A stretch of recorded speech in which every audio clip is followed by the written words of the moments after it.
Board Secretary, we're ready to begin. Thank you. President Harden, before you begin today's public hearing, I would like to read a few announcements. Good morning. Welcome to the March 14th, 2025 FY25 amended budget hearing. Before we start the hearing, I would like to share a few safety points and next meeting announcements.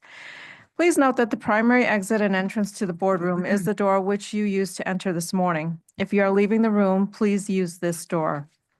The restrooms are outside the boardroom doors to your left. During the hearing, we ask that you keep all aisles and exits clear.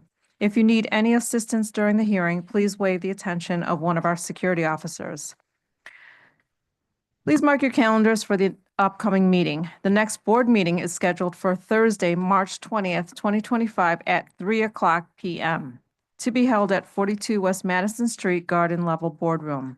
For details on how to register to speak or observe at the meetings, and to learn about the speaker lottery process, please visit the Chicago Board of Education website, cpsboe.org. If you have any questions about registration or public participation, please contact the board office for assistance. Thank you for joining us today.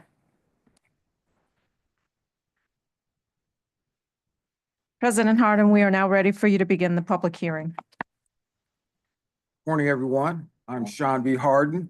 On behalf of my fellow board members, welcome to the second FY25 amended budget hearing. Today is March 14th. We are holding the second FY25 amended budget hearing in the boardroom, 42 West Madison Street, Garden Level. I'd like to note that the board members and senior leadership are physically present in the boardroom. Registered speakers may join us in person or virtually if they've opted to do so. The purpose of this meeting is to comply with the second school code provisions regarding the FY25 amended budget. Board Secretary, please state for the record the notice procedure for this hearing.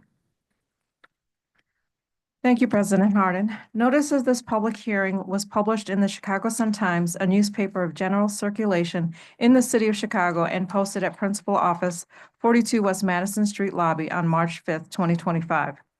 Notice was also posted on the cpsboe.org and cps.edu websites on March 5th, 2025. I will now read into the record the public notice as published. Notice public hearings FY25 amended budget for the 2024-2025 fiscal year, Chicago Board of Education, commonly known as Chicago Public Schools. To whom it may concern, public notice is hereby given by the Chicago Board of Education that it has prepared a FY25 amended budget for the 2024-2025 fiscal year in tentative form, and that 5 copies thereof available for public inspection have been filed and are now on file in the office of the Board of Education of the City of Chicago, commonly known as Chicago Public Schools, 1 North Dearborn, Suite 950, Chicago, Illinois, 60602, and available at cps.edu/budget, and that said Board of Education will hold 2 public hearings upon said amended budget on Thursday, March 13th, 2025, and Friday, March 14th, 2025. 10:30 a.m. to 12:00 noon, Chicago Public Schools Loop Office, 42 West Madison Street, Garden Level Boardroom, Chicago, Illinois, 60602. Registered speakers who wish to present during public participation may have the option to participate in person at the location of the public hearing or virtually by an electronic platform. The public will have access to the meeting via live stream at cpsboe.org. For these 2 public hearings, advanced registration to speak will be available beginning Monday, March 10th at 10:30 a.m. and will close on Tuesday, March 11th at 10:30 a.m. Anyone interested in speaking can sign up. After the 24-hour registration period, a lottery will randomly select a set number of speakers from those who registered. For example, if 100 people register, the lottery might select 30 of them to speak. This process gives everyone a fair chance to address the board. Advanced registration during this period is available by the following methods: online, cpsboe.org, or by phone 773-553-1600. To ensure equity of access to address the board, an individual may not speak at back-to-back meetings at more than 1 meeting per month. If you've registered for back-to-back meetings and more than 1 meeting per month, you will not be included in that meeting lottery. In the event an individual registers to speak at a consecutive meeting, the individual will not be called to address the board. Advanced registration to observe will also be available beginning Monday, March 10th at 10:30 a.m. and will close on Tuesday, March 11th at 5:00 p.m. or until all slots are filled. Advanced registration during this period is available by the following methods: online cpsboe.org or phone 773-553-1600. Although advanced registration is recommended, you can also register to observe a meeting on the day of the FY25 amended budget hearings via same-day in-person observer registration at 42 West Madison Street lobby. Registration time opens at 10:15 a.m. and will remain open for the duration of the FY25 amended budget hearings. Same-day in-person observer registrations are taken on a first-come, first-served basis as seats become available. The public participation segment of the public hearings will conclude after the last person who has registered to speak has spoken, or at 12:00 noon on March 13th and 14th, whichever occurs first. Members of the public may submit written comments related to the FY25 amended budget via the written comments form on the board's website at cpsboe.org or mail to 1 North Dearborn, Suite 950 by 5:00 p.m. March 17th, 2025. Dated at Chicago, Illinois, March 5th, 2025, Chicago Board of Education by Sean B. Harden, President, and attest Susan J. Narajo, Secretary. I would also like to note for the record the members present here today. Member Smith, Member Lopez, Member Thomas, Member Boyle, Member Wallace, Member Custer, Member Pope, Member Rosenfeld, Member Rivas, Member Sierra, Member Brown, Member Bannon, Member Gutierrez, Member Biggs, Member Thodakura, Member Blaze, Member Zakor, and I believe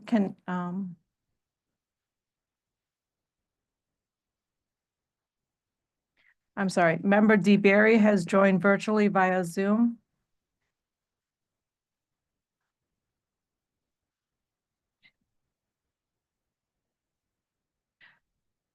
Those are the members present. Thank you. I'd also like to recognize Pedro Martinez, Chief Executive Officer, Ruchi Verma, General Counsel, and Charles Mayfield, Chief Operating Officer. Thank you. Okay, let's begin with today's public comment segment. Thank you for joining to share your comments with the board. In compliance with the Illinois Open Meetings Act, public participation, sometimes referred to as public comment, is a portion of the board meeting or hearing that grants district stakeholders the opportunity to address the board with their concerns and comments. Note that public participation is a time for the board and CPS senior leadership to listen and hear from you rather than a time for dialogue with board members during or after your remarks.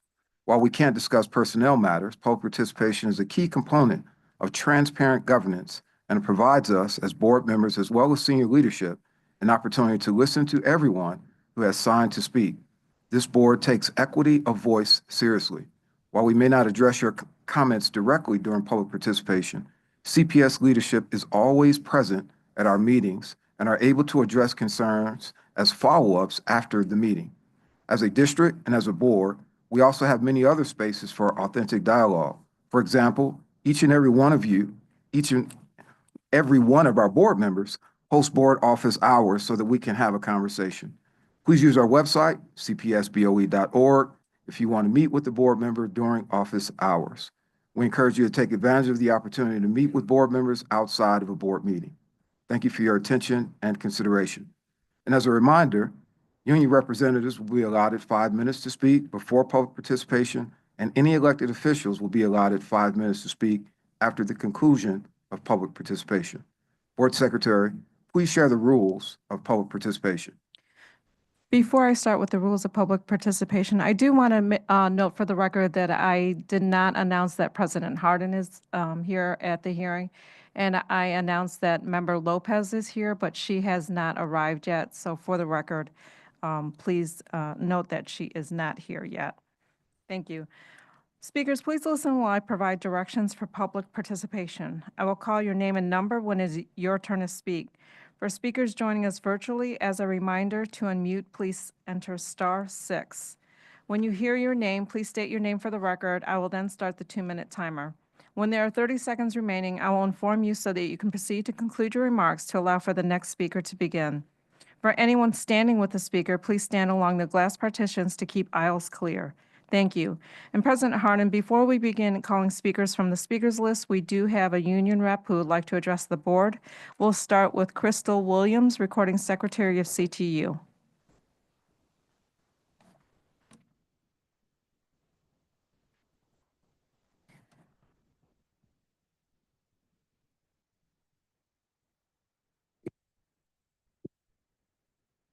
Want to make sure it's on in case I want to sing a song. Good morning, everyone. I am Crystal Williams, the Recording Secretary of the Chicago Teachers Union and a PSRP, well-known for life. I'm also the mother of a former school clerk and a second-generation school clerk. My mom was a school clerk for 28 years, is now retired and receiving her pension benefits. I worked in Chicago Public Schools for over 17 years. I'm at my 31st year right now, providing invaluable education and support and guidance to CPS students and families. Like thousands of my fellow paraprofessionals, we are predominantly Black and brown women. We do the work that holds our schools together. We are the backbone of our school communities.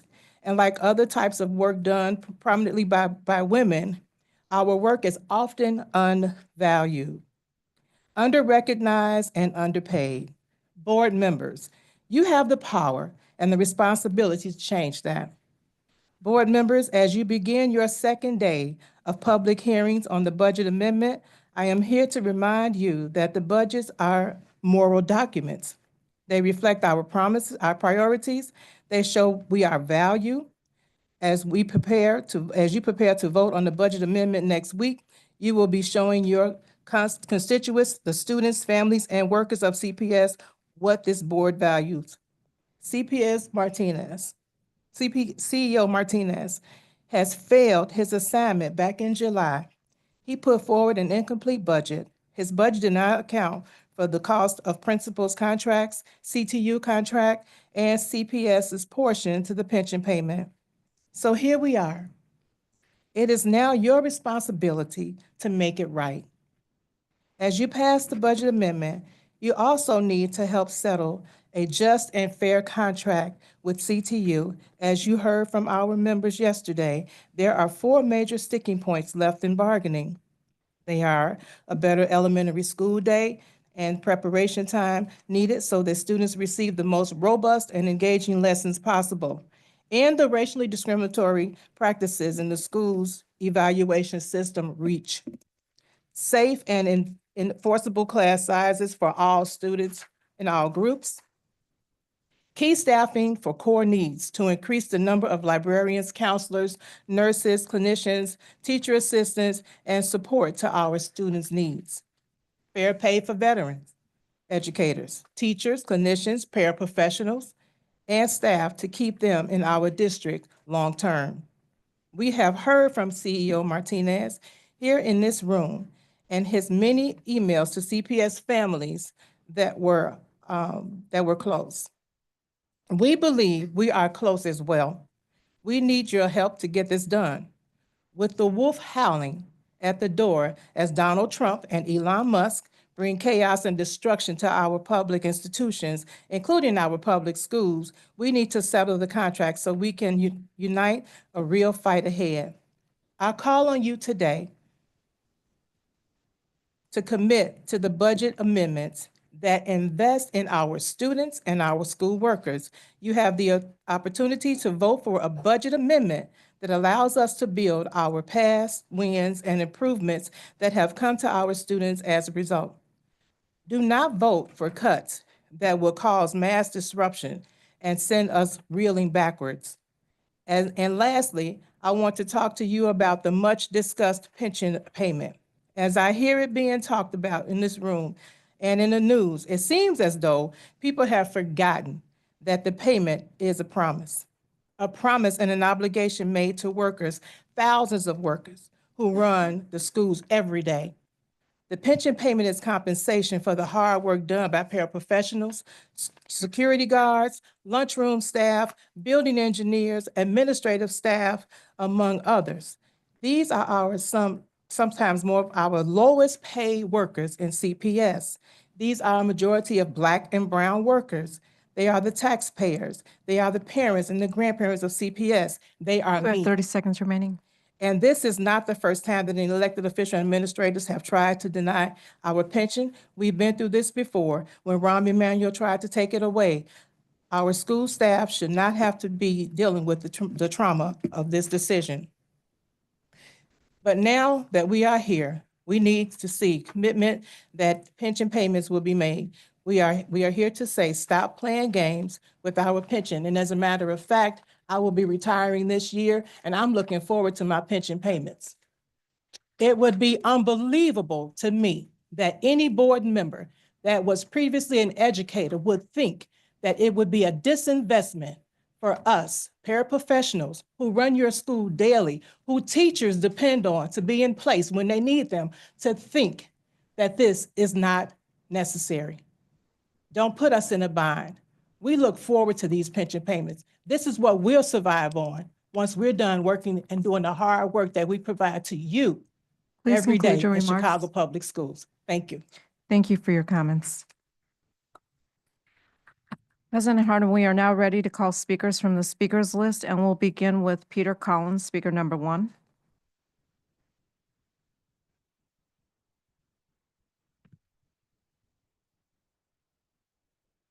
I'm Peter Collins. I'm a teacher at Victoria Soto High School and Acero School. Thank you all for the opportunity to speak to you today. And first, I want to thank those of you who voted last month to keep schools open. And I want to remind those of you who didn't that you will be facing the voters very soon. Over the last few weeks, several board members have made comments to the effect of, well, there's nothing we can do to stop Acero from closing schools. Some members of this board even spoke with mothers from Acero and told them they would not vote to be closing schools, only to lose the courage of their convictions the day of the vote. It seems maybe their desire to keep the schools open took back seat to the desires of the men who write their campaign checks. Again, members of this board, Pedro Martinez, Alfonso Carmona, have all said they're disappointed in Acero's decision to close Paz and Cruz, but that's Acero's choice and not their responsibility. But my question is, who renewed Acero's charter just 2 years ago? Pedro Martinez and his school board.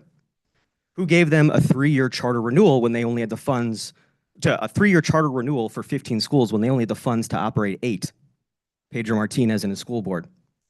We've heard repeatedly that state law governs charters, but Pedro is the one who signed off on Acero's charter. Because of Pedro's frankly inexcusable decision to extend Acero's charters for 15 schools for 3 years, despite their financial position, is the reason we're in the mess we're in today. If Acero's charter was up for renewal this year, does anyone really believe they would try to close 7 schools? Absolutely not. This mess we're in is a direct result of Pedro Martinez's mess. That's why it's up to you, the board, to fix it. First, what's the status of the MOU? We've already seen Pedro and his team move behind this board's back to try to close schools that they wanted to keep open. We need to be vigilant to make sure they don't do that again. Second, we have 2 school communities that want to move together to maintain continuity. What can this board offer them to make up for Pedro's calamitous error that forced these schools to move? If Mr. Martinez wants to pitch in money to donate to help the buses, I'm happy to do that once he gets his job in Nevada. It is unfortunate that CPS is forced to endure these costs, but again, they're clearly Pedro Martinez's fault. Had he not made the disastrous decision to give Acero a 3-year renewal, knowing that this was a possibility, this would not happen. He failed, and it's up to you to clean up his mess. Thank you. Thank you for your comments. Our next speaker is Jesse Sharkey, speaker number 3.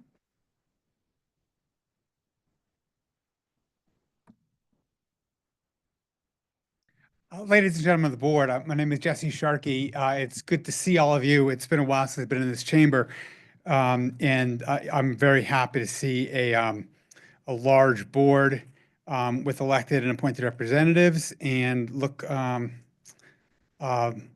to what we're going to do in with the schools. I speak to you as a person who's been deeply involved in the last 3 CPS CTU contract settlements. I was one of the last people at the table in both 2012, 2016, and 2019. These contracts achieved a number of significant improvements for the public schools, and have played what I think is a key role in improving student performance in the city of Chicago.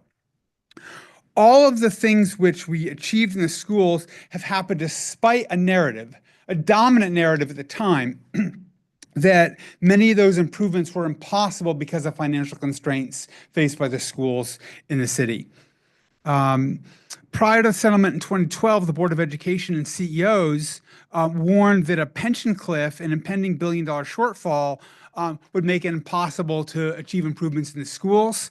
And in that contract, we added recess for students, art, music instruction, additional time to the student day, preparation time, and lunch for elementary school teachers, and other improvements.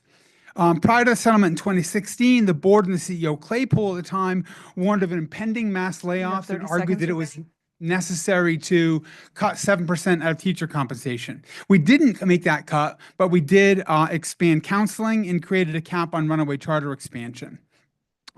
Similarly, in 19, the board and the mayor argued that there were certain commitments that we could not make, but we wound up limiting class size, providing an increase in clinical services. I want to argue that the narrative that we cannot borrow to land this contract is just the latest installment of a narrative that we've heard every single contract settlement. It's not a useful narrative, and it's not useful because it's not true. Please conclude your remarks. The Board of Education should vote yes on the budget amendment, please.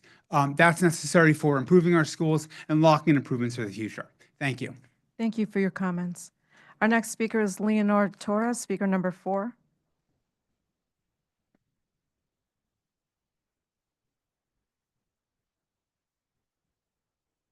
Good morning. My name is Lenore Torres, and I'm both a CPS parent and a teacher. I'm here because our contract fight isn't just about us. It's about our kids and the future of our schools. When I began teaching, planning time was crucial. Our educators need that time back. Our students also need to see teachers who look like them. Yet in a city as diverse as Chicago, Black and brown educators are being pushed out. We need an evaluation system that values our teachers, not one that punishes them for working in under-resourced schools.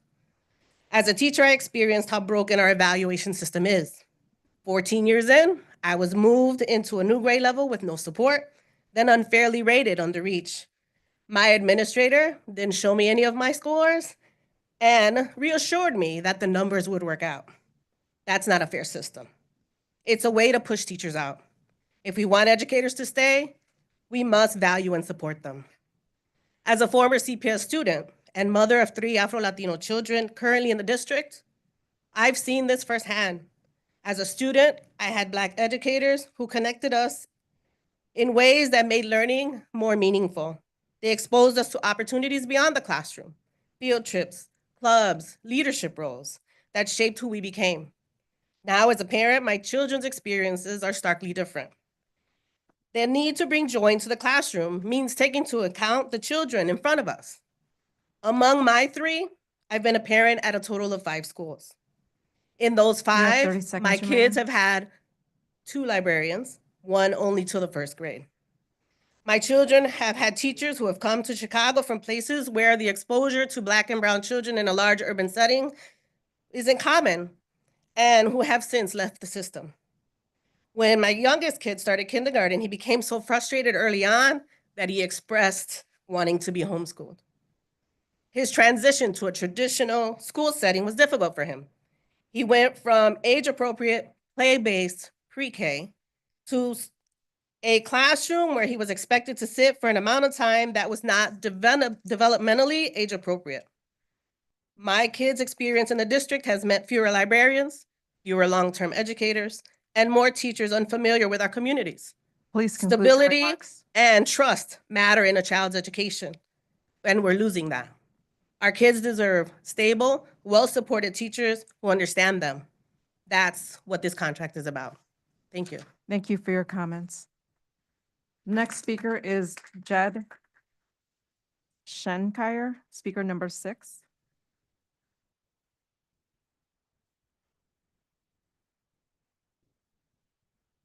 Not perfect, but you were close. It's a tough name.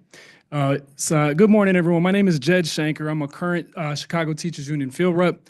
I was a CPS elementary school teacher for 8 years at both Fisk and Finkel Elementary Schools, and am the father of 2 current CPS students.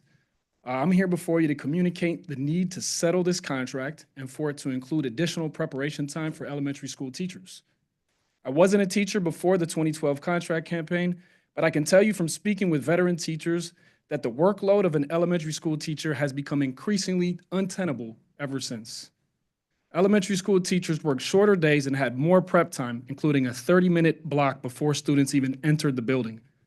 Now, and when I became a teacher, teachers must start their workday at the same time students come to school, with many students arriving earlier because their families work long and inflexible hours and depend on schools to support their children.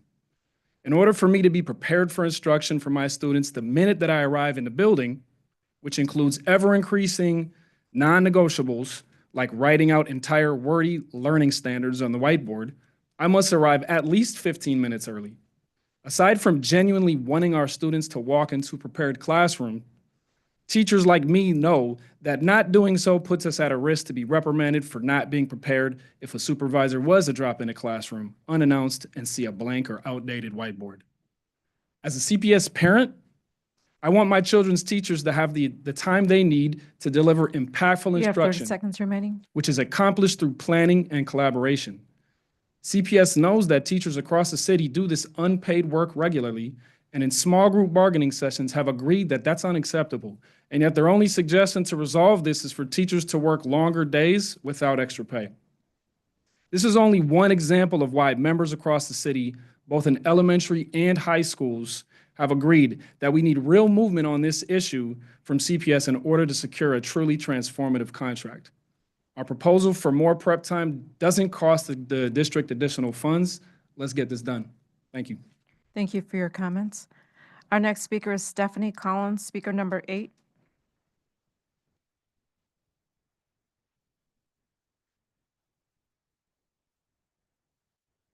Good morning. My name is Stephanie Collins, and I dedicated 32 years of my life to teaching at Talcott Fine Arts and Museum Academy. I hold a BA in communication with a focus in sociolinguistics, an MA in multicultural education, and multiple certifications in reading specialization, social studies, and English language learning. I have studied and worked with educators in India and Thailand and was part of a program at UIC dedicated to bridging the gap for English language learners. I've spent my life not just teaching, but learning, because great educators never stop learning. That is why I'm here today. This contract must be settled now. I have seen firsthand what happens when we invest in our schools, and I have seen what happens when we don't. Every improvement in this district brags about smaller class sizes, air conditioning, access to arts and music, only happened because educators fought for them. But instead of moving forward, we are once again being told to accept less. Less investment, fewer resources, and larger class sizes. I am here to say absolutely not.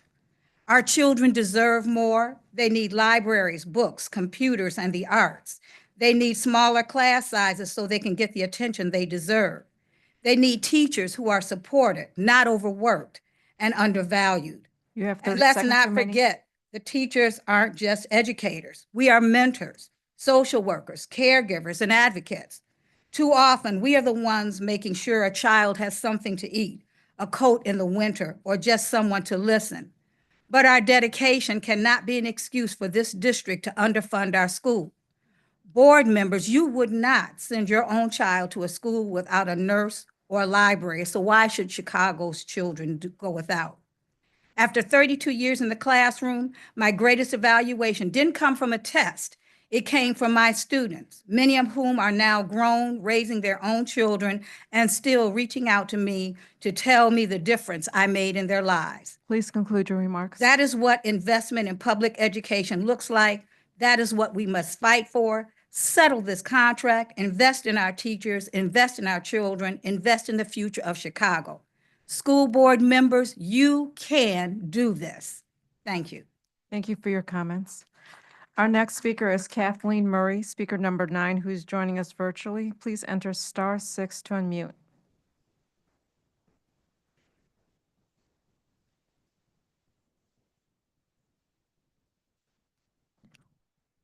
Kathleen Murray, speaker number 9, please enter *6 to unmute.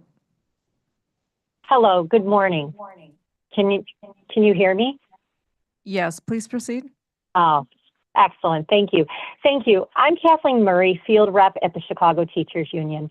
I was a kindergarten teacher in CPS and the South Suburbs for 17 years. While at CPS, I worked at Henry Clay Elementary School, Songhai Elementary School, and Owen Scholastic Academy.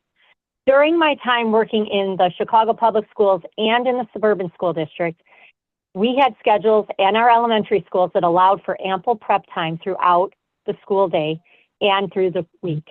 We also had morning preps. When I taught in the Chicago Public Schools, we had a 30-minute morning prep blocked for the entire teaching staff. That gave the principal time to talk with us. That gave parents a time to come in and speak with the teachers and educators to support their student needs. Daily preps made me a better teacher and allowed us to prepare robust lessons. Preps are valued work. I urge this Board of Education to please invest in the schools. Please support this budget amendment for the schools and the city that Chicago deserves. I also want to say, years ago, I spoke with a reporter who asked me, why do teachers need so many preps? And I replied to that reporter, well, the time you're working isn't only when we see you on TV. It takes a lot of time to prepare your investigative reports behind the scenes. Prep time is time You have behind 30 the scenes. seconds remaining. Thank you. It's time for the teachers to evaluate data, grade papers, and again, prepare for better lessons and better teaching for the students. I urge the board to accept and support this budget amendment. Thank you. Thank you for your comments. Our next speaker is Dennis Kosuth, speaker number 10, who is joining us virtually. Please enter *6 to unmute.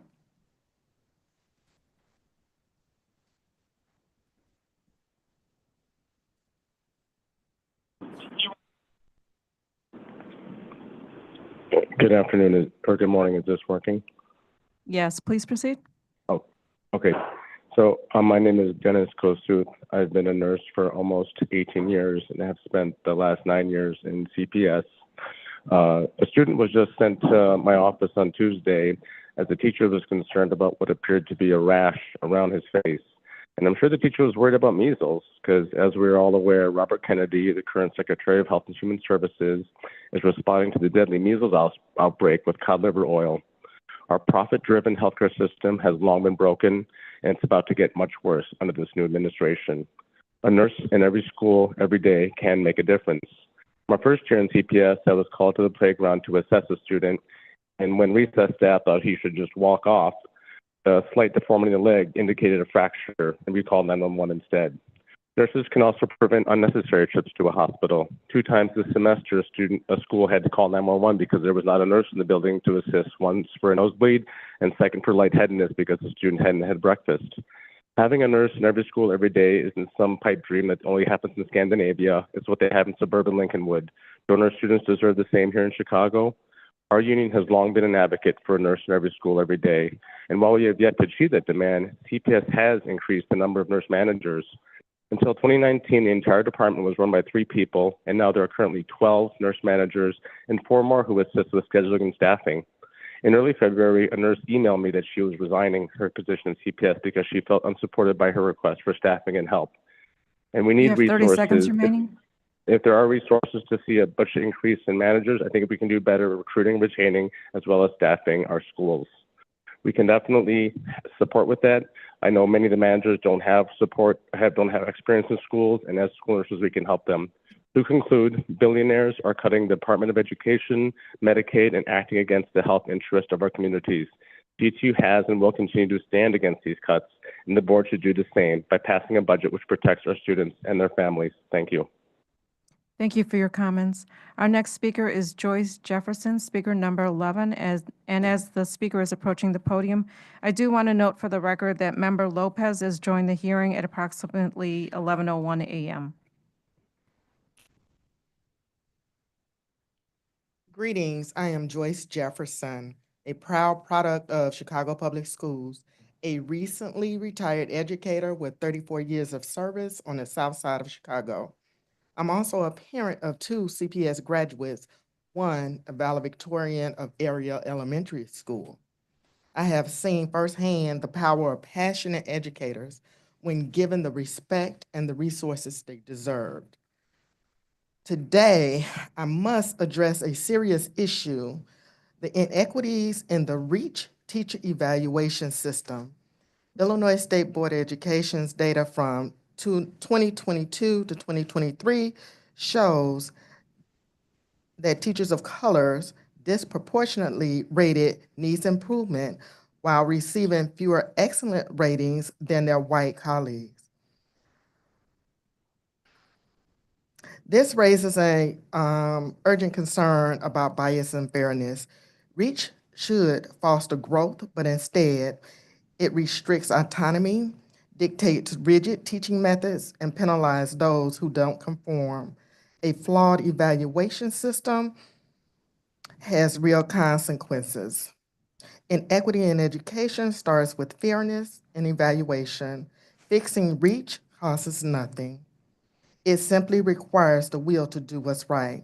That is why I urge you to help settle this contract, not just for You have 30 teachers, seconds remaining. but for students and the future of public education in Chicago.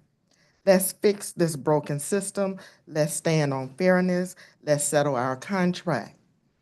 Thank you. Thank you for your comments. Our next speaker is Eden McCausland, speaker number 13.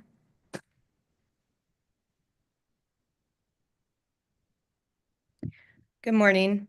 My name is Eden McCausland. I'm a field representative with Chicago Teachers Union. Before that, I was a high school history teacher, starting my career with Washington, D.C. public schools for 10 years, and then moving to Howard Taft High School here in Chicago. I'm also a PhD student at the University of Illinois at Chicago, studying mid-career teacher retention, specifically focusing on educators in years 8 through 15 and the alarming rate with which those educators are leaving the profession. We stand at a crucial moment in education in Chicago today. As we negotiate our contract, one final issue must be addressed: fair pay for our veteran teachers. These educators are the backbones of our schools.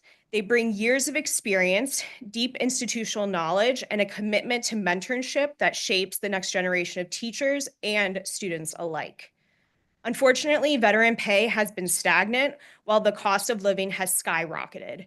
Without competitive wages, we risk losing our most dedicated educators to burnout or better pay and benefits in other districts, leading to brain drain in hours. We must ensure that our expertise is valued, not just in words, but in wages. Outside of targeted professional development, wages can measure it with experience is listed at the top of reasons for leaving in exit interviews in the current educational research today. Investing in You have veteran 30 seconds teachers remaining. isn't just about fairness, it's about strengthening our schools, improving student outcomes, and ensuring that education remains a profession people commit to for the long haul. When we pay our veteran teachers what they deserve, we invest in a better future for everyone. You, Board of Education, have the power to stem the flow of experienced teachers leaving CPS. If we fail to continue to pay veteran teachers fairly, we're not just losing individuals, we are dismantling the foundation of our schools. The time to act is now.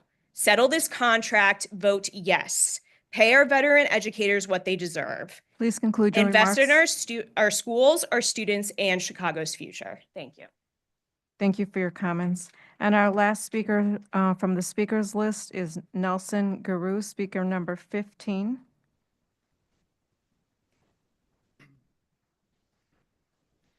Good morning. I am Nelson Giroux, Chief Public Affairs Officer at the Chicago Public Education Fund. For the last 10 years, my team and I have provided data and policy analysis to CPS leaders, board members, and the public to support our work with school leaders citywide. I am also a parent of 2 CPS students. In the last decade, this district has experienced periods of financial unpredictability. Without a clear and comprehensive financial plan that does not rely on debt restructuring, borrowing, or assumed revenue, this budget amendment could begin a new phase of challenges and ultimately lead to school level cuts. For that reason, I recommend that you reject this amendment. I recognize the pressure this board feels to meet all of its obligations, including implicit commitments to the city of Chicago, which has budgeted a $175 million reimbursement for the MEABF payment, and also a $169 million voluntary advance payment that it is not required to make. If CPS had the money to reimburse the city for that payment, it would be wonderful to do so, but it does not. The amendment identifies $139 million in revenue. If that $139 million is not used to pay teachers and administrators for new labor contracts, there are no other identified resources to do so. CPS faces a budget deficit, a gap of around $186 million as a You have result. 30 seconds remaining. That is more than the cost of 1,500 teacher positions. And that gap is for this year. Even if borrowing or debt restructuring were used to close this gap, what happens next year? What happens the year after that? The district is carrying almost $200 million in interest payments each year because of past debt restructuring to free up emergency funds at a given point in time. That would have closed this gap right now and make a serious dent in CPS's long-term structural gap. We should learn from past challenges and mistakes, not repeat them. Thank you. Thank you for your comments. I do want to note for the record that Vice President Bautista has joined the hearing at 11:12 a.m. President Harden, we also have several elected officials who would like to address the board. We'll start with Alderman Byron Sigcho Lopez from the 25th Ward, who is joining us virtually. Please enter *6 to unmute.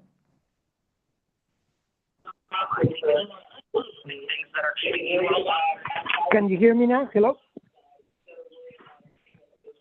Yes, please Can you hear proceed. me? Yes, Thank you please very proceed. much.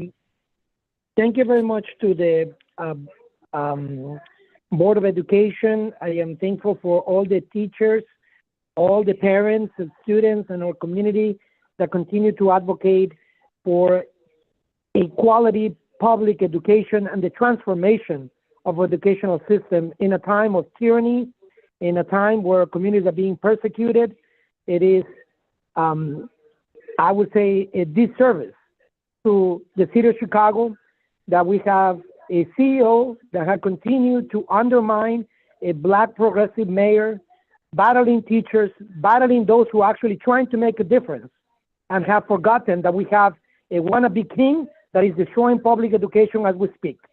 That's what I'm here as a member of the city council, a representative of an immigrant community that needs today more than ever champions of education. I'm looking at the Board of Education to be those voices of those who cannot voice their concerns.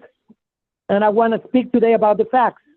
The fact of the matter is that CEO Martinez came to city council not too long ago and committed to make the pension payment as long as the appropriate TIF dollars are allocated for CPS.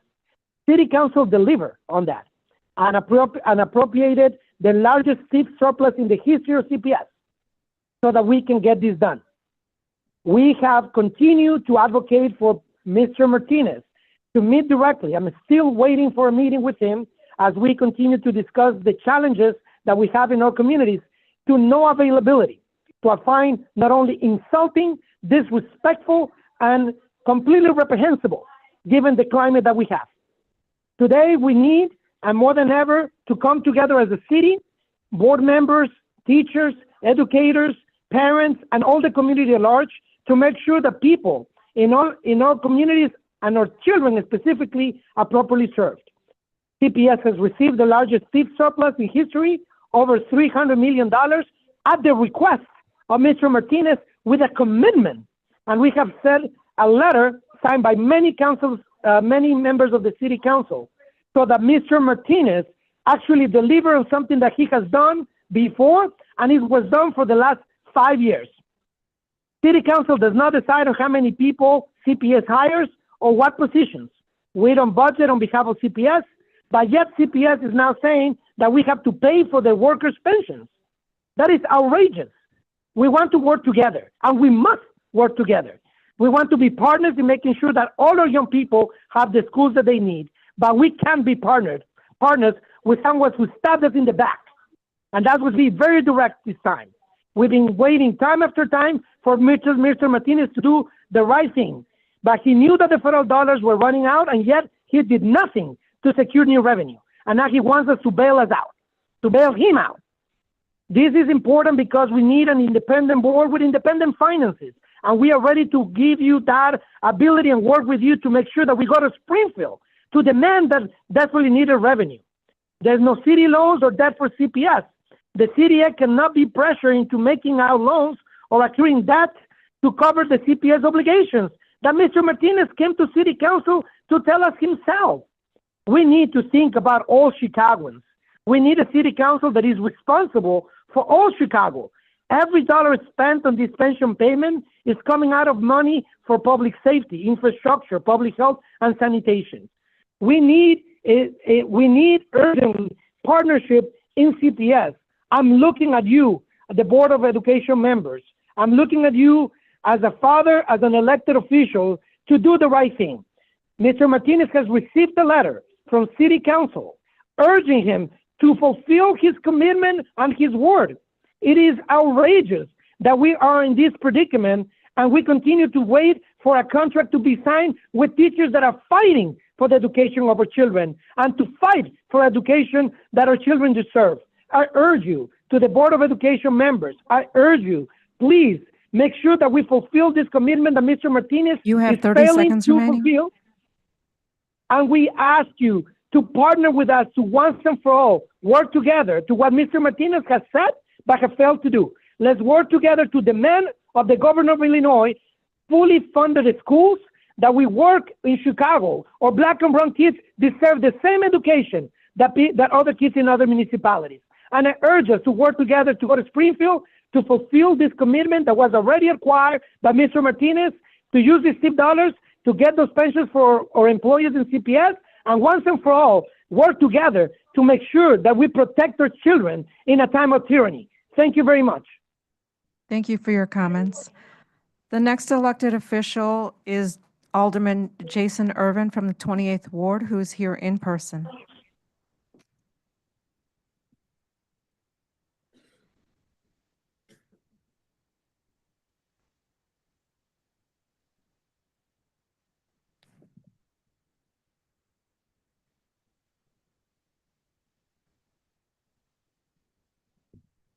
Good morning, members of the board, President Harden.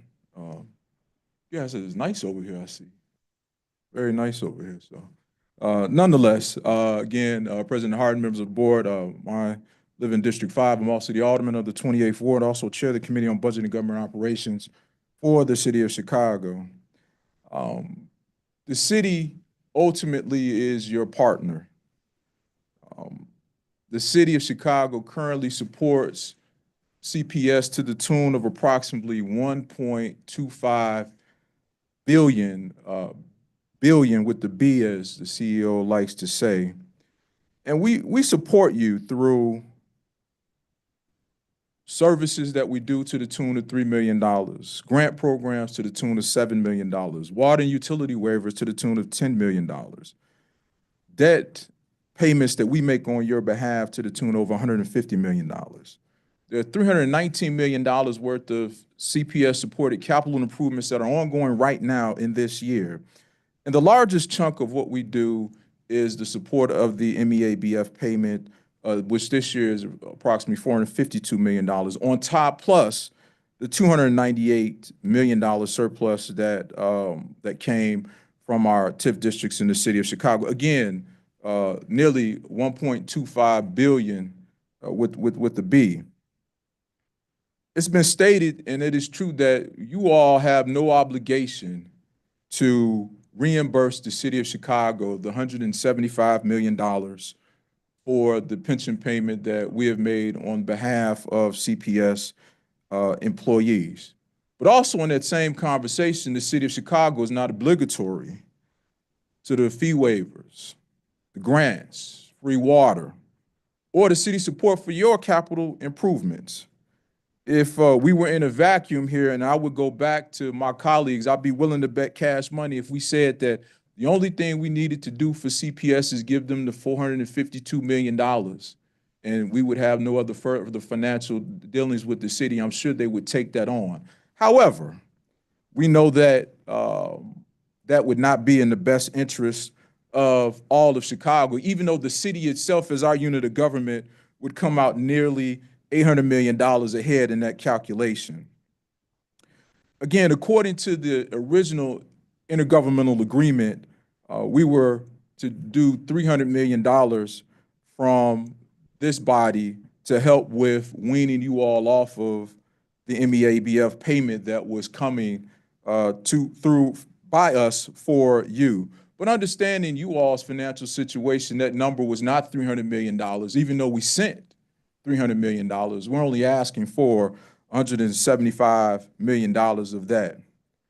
And unfortunately, I understand that you all have just been brought and came into this situation. And we understand these are legacy issues and these are not issues of your making. However, we understand your dilemma because I too sit in similar situations at the city of Chicago. However, I'm challenged because these are all known factors. It was known that there was a pension payment that was supposed to be paid by this body to the city of Chicago. It was a known fact that there were ongoing labor negotiations and that dollars should have been set aside for that conversation. Not today, but back in March of last year or beyond when we knew that these obligations were going to exist.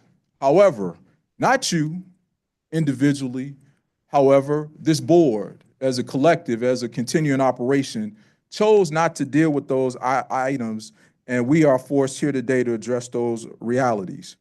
But again, leaving your partner to the tune of $1.25 billion to support you all, leaving us holding the bag, I don't believe is the best solution in this situation.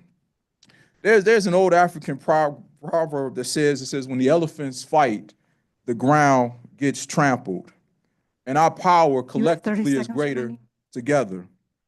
We share constituencies. However, if one loses at the expense of another, we're both losers in that calculation. And I'm going to close with this. I generally do not go against the advice of the people that we have set forth to run the day-to-day operations of government. But in this case, given the circumstances that have been laid out, based on some of the conversations, and I won't go into some of the answers that I received in those conversations, I believe we have a group of folks that are not looking for solutions, but they're looking to create conflict. And we are here today, unfortunately, in conflict. And what we do not know is how this is going to end. But I would hope that you would not just throw your partner under the bus in meeting your specific obligation, because again, as I stated before, we both lose in that calculation. I understand the decisions are different. I will, ma'am. I understand your decisions are difficult, and I do not envy the position that you all are in. However, we have a responsibility not only to the city of Chicago, but we have a responsibility to the citizens, to the children, to the teachers, to everyone to solve this and get this right without creating harm that's irreparable for us moving forward. So again, I ask that you all honor the commitment that has been made, make the reimbursement payment so that all of us can move forward and work productively together to go down and get the necessary resources that are needed to make this city whole and great. Thank you. Thank you for your comments. President Harden, this concludes public participation. Let's now proceed with the FY25 amended budget presentation, beginning with Mike Zakowski, Chief of Budget and Grants Management.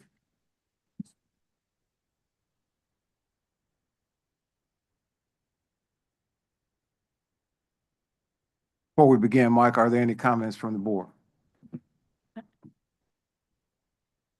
Yep. Please proceed. So I see Chief of Talent in the audience over there, Ben. I'm wondering if you could come up and speak to us about teachers being pushed out. I keep hearing about that, and about veteran teachers. Can we get a quick overview from the district on that?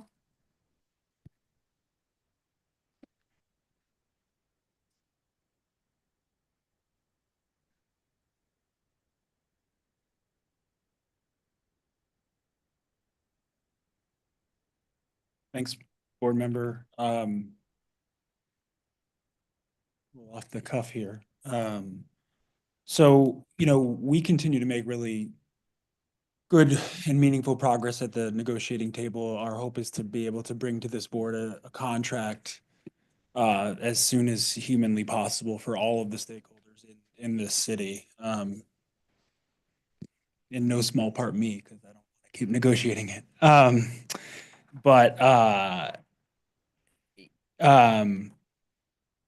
We've had some really good conversations about reach and the impact that it has on all of our stakeholders. We've made concessions at the bargaining table around moving excellent teachers to a 3-year, excellent tenure teachers to a 3-year evaluation plan. And our nationally board certified teachers to a 3-year evaluation plan. And we've heard a lot about, potential disparate impact in what the data repeatedly shows, what the consortium, University of Chicago Consortium found is that teachers who teach in higher need schools tend to score lower on reach. And we've had really good conversations with our partners at CTU about how to mitigate some of that, including what we've started to call evaluator equity proposals. And I don't, off the top of my head, remember what is specifically a TA. I'm sorry, I'm shrinking down here. What is specifically a tentative agreement at this point, but we have largely agreed with a lot of CTU's proposals around how to mitigate some of the issues that we see about teachers in high need schools scoring lower on the evaluation. Including additional mentorship, potentially through CPS's mentorship program, which we've seen is extremely successful in retaining teachers, or the CTU We Care program.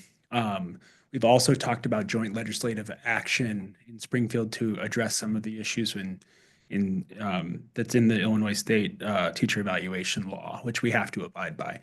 I will say, I think it's important to note that the number of teachers who were non-renewed based on performance because of their teacher evaluation was really low. And that was, if you just give me 1 minute here, I think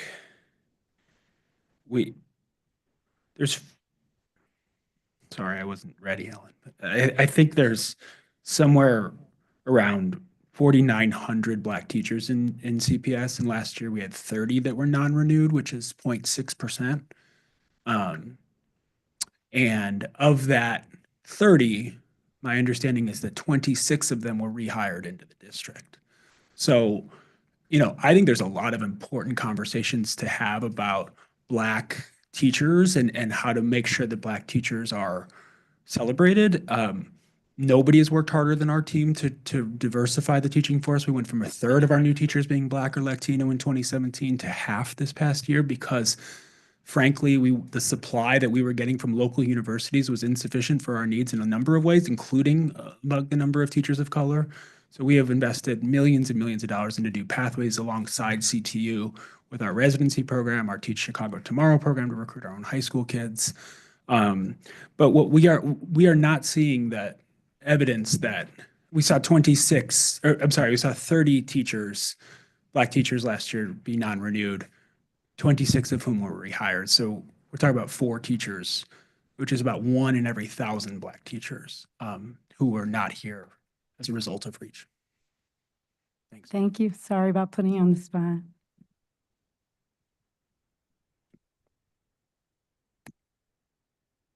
Board Member Thomas? Mr. President,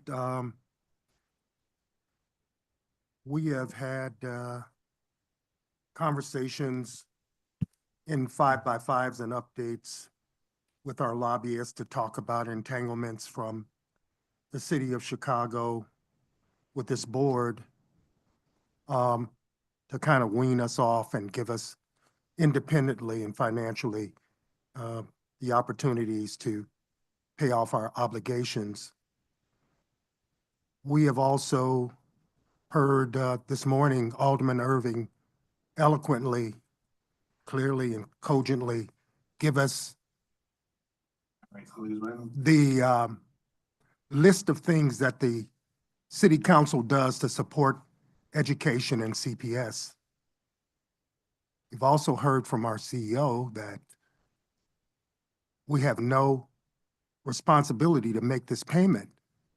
But what I'd like to ask CEO Martinez, if he had gone to the city council and ever indicated that this payment would be made after the $300 million that was released to CPS.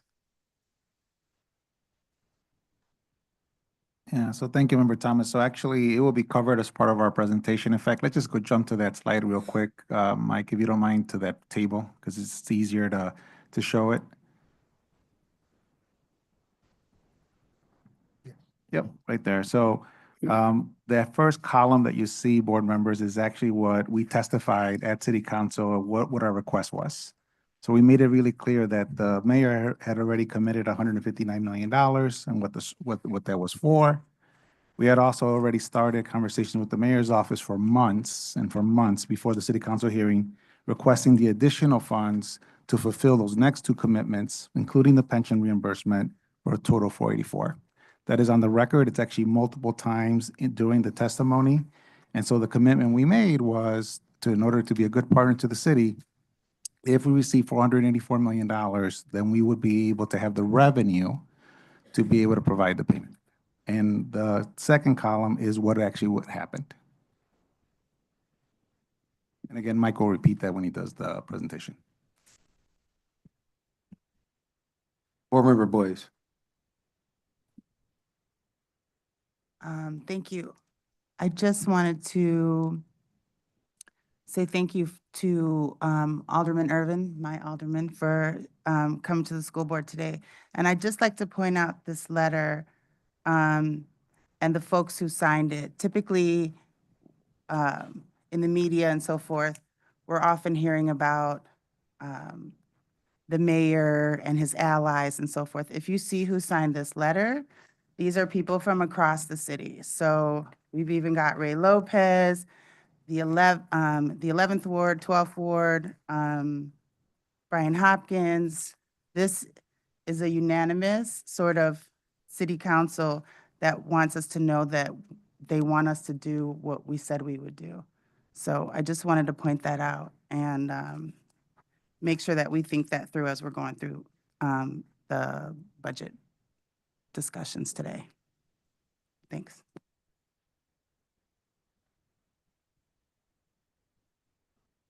Are there any other comments from the board? Mike, you're up, sir. Thank you. I apologize. Board Member Pope. Yeah, just briefly, I wanted to highlight something that someone said earlier, and that is that a budget is a moral document. And I just want us to keep that in mind as we are going through our considerations on this issue in terms of not what we are required to do de jure all the time, but what we are required to do to provide the best possible situation for the children of Chicago and their families and the education that they deserve. So that's just a reminder. Vice President Bautista. Just a point of order for the meeting. There is a message that I'm seeing in the Q&A. So for the tech team, there is an elected official who is waiting to be let in to make their statement.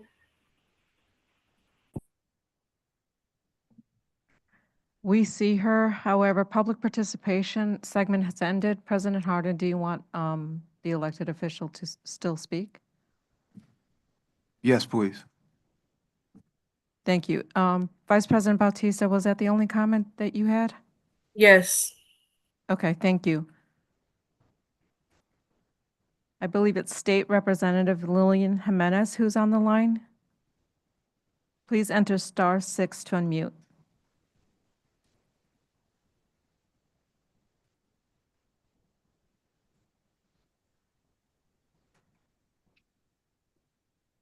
Hello. Good morning. Please proceed. Good morning. Good morning. My name is Lilian Jimenez. I'm the state representative for the 4th District. Thank you so much for giving me a moment of your time. I am in the 4th District as a state representative in Springfield. However, I'm also a CPS mom. I have a 6-year-old who's a first grader at Cameron Elementary School in the West Side. And have been very involved with my school since he started in kindergarten. So I thank you very much for the work you're doing. I see the impact every day of the work that you're doing and the challenges that you have before you.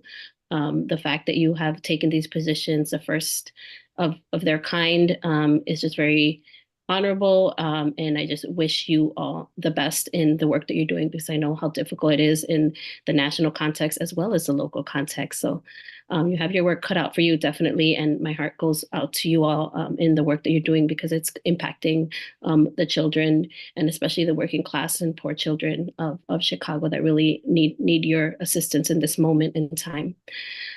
So I am here to ask for a full payment of the MBEAF. We in our community really understand the need for this to move forward. We don't want to see any further undermining and trust in the CPS leadership and the promises from the CPS leadership and the promises to the community and especially the children. As you know, I see it every day. The funding directly impacts the students, the schools, and the broader community. My school is a sustainable community school, so I see the deep impact of the work that you're doing and the need for the funding to go into the communities that really have high needs. And my child's school is a school where we have seen deaths from gun violence, and kids have to go to school the very next day. That trauma that creates, as well as we have many young students who have traveled here across the Darien Gap just to get to Chicago to have a better life, and the trauma that their migration has caused. And so there's just multiple factors, and the teachers are doing their very best to deal with all these issues, and seeing how my son has flourished from not knowing how to read and do math, and seeing him really in those first beginning steps has been so amazing. And I thank his teachers every day. And so now that this decision is upon you and this situation is on your shoulders, I feel that any failure to fulfill this obligation for the full payment would mean depriving children of essential resources that CPS has already pledged to provide. I know that fiscal accountability is extremely important, and so CPS must be transparent in how it allocates funds. And if there are any financial concerns, they must be addressed without breaking promises to vendors and organizations that have already provided services under the assumption that they would be paid. And finally, I just want to share that there is efforts in the Illinois House to look at the streamlining of the process of evaluating teacher evaluations to make sure our most effective tenured educators and principals are allowed to provide the support to newer educators. We hope that these evaluations become fair and less burdensome.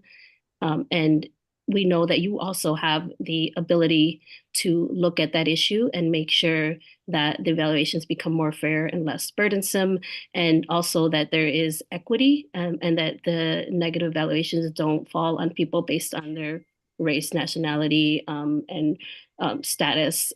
So we want to make sure that you're looking into that before we need to continue forward in Springfield to make sure that the state law comes in to make sure that those evaluations are more fair. So thank you very much for your time. And again, I am praying for you all and for the work that you do and making sure you make the right decisions, and make sure that the board reaffirms its commitment to ensure that the payment is made in full without delay. Thank you. Thank you for your comments. We'll now proceed. I with- have one more comment here. Over here. I just want to clarify what Board Member Blaze said. The letter from Alderman Irvin is not unanimous. There are 28 people that signed on. I know you can't all see that, but it is not unanimous, just to be, for a point of clarification. We'll move forward with the FY 25 amended budget presentation. We'll first begin with Mike Sikowski, Chief of Budget and Grants Management, and then it'll be followed at the behest of the board by Jill Jakarski, Chief Financial Officer at the City of Chicago, who specializes in bond financing, will also be presenting to the board. Thank you. Please, Mike, proceed.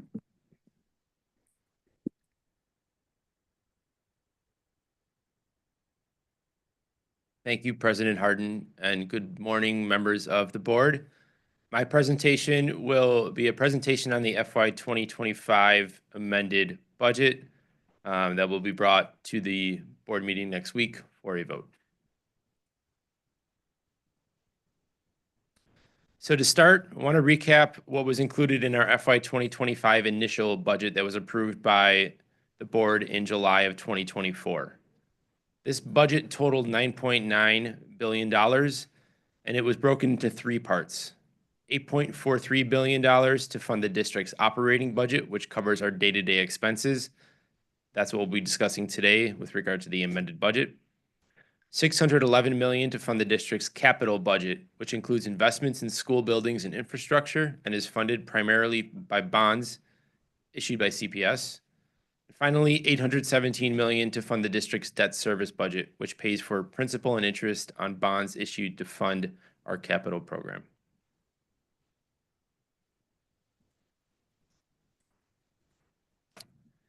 As we discussed when the board passed the FY 2025 initial budget in July, at that board meeting, we plan to amend the budget once the district had a final commitment of total TIF surplus and other appropriate local revenues to support potential outstanding costs in this fiscal year.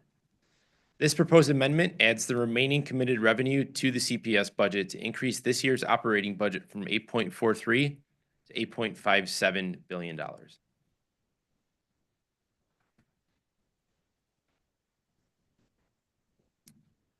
So included in this amended budget is the remainder of our TIF surplus funding that was not included in the budget that was approved in July of 2024. As discussed previously, the City of Chicago's 2025 budget that was finalized in December of this past year included $298 million of TIF surplus funding for CPS. The budget that was passed by CPS in July for FY 2025 included $159 million of the $298 million. Therefore, there's $139 million remaining that is being added to the proposed amended budget. What this amended budget does is it allows the board to use the $139 million and any additional appropriate local resources to support three pending contracts. The first is a pending collective bargaining agreement with the Chicago Teachers Union. Second, a pending collective bargaining agreement with the Chicago Principals and Administrators Association. And third, pending intergovernmental agreement with the City of Chicago for a reimbursement of a portion of the on behalf of cost for expenses related to the Municipal Employees Annuity and Benefit Fund, also known as MBABF.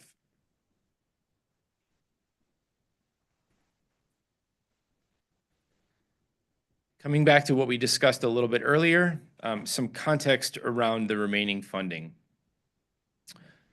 So this chart shows what was requested by CPS over the past 12 months to support costs in this year's budget and what's remaining in terms of the TIF surplus that's being appropriated within this budget.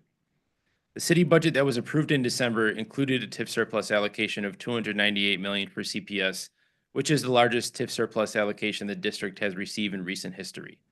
However, this total was $186 million short of the $484 million requested and provides the district with only $139 million above what was included in the balanced budget approved in July.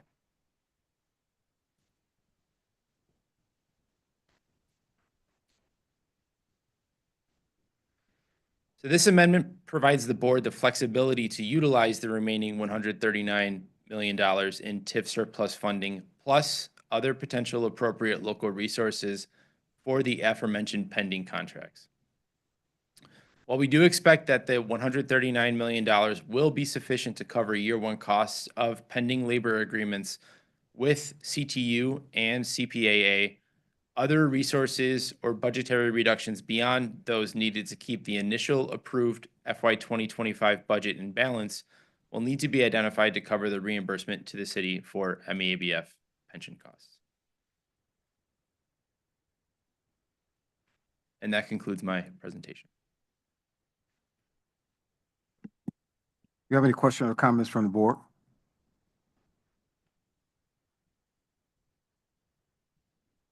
Thank you, Mike. Thank you.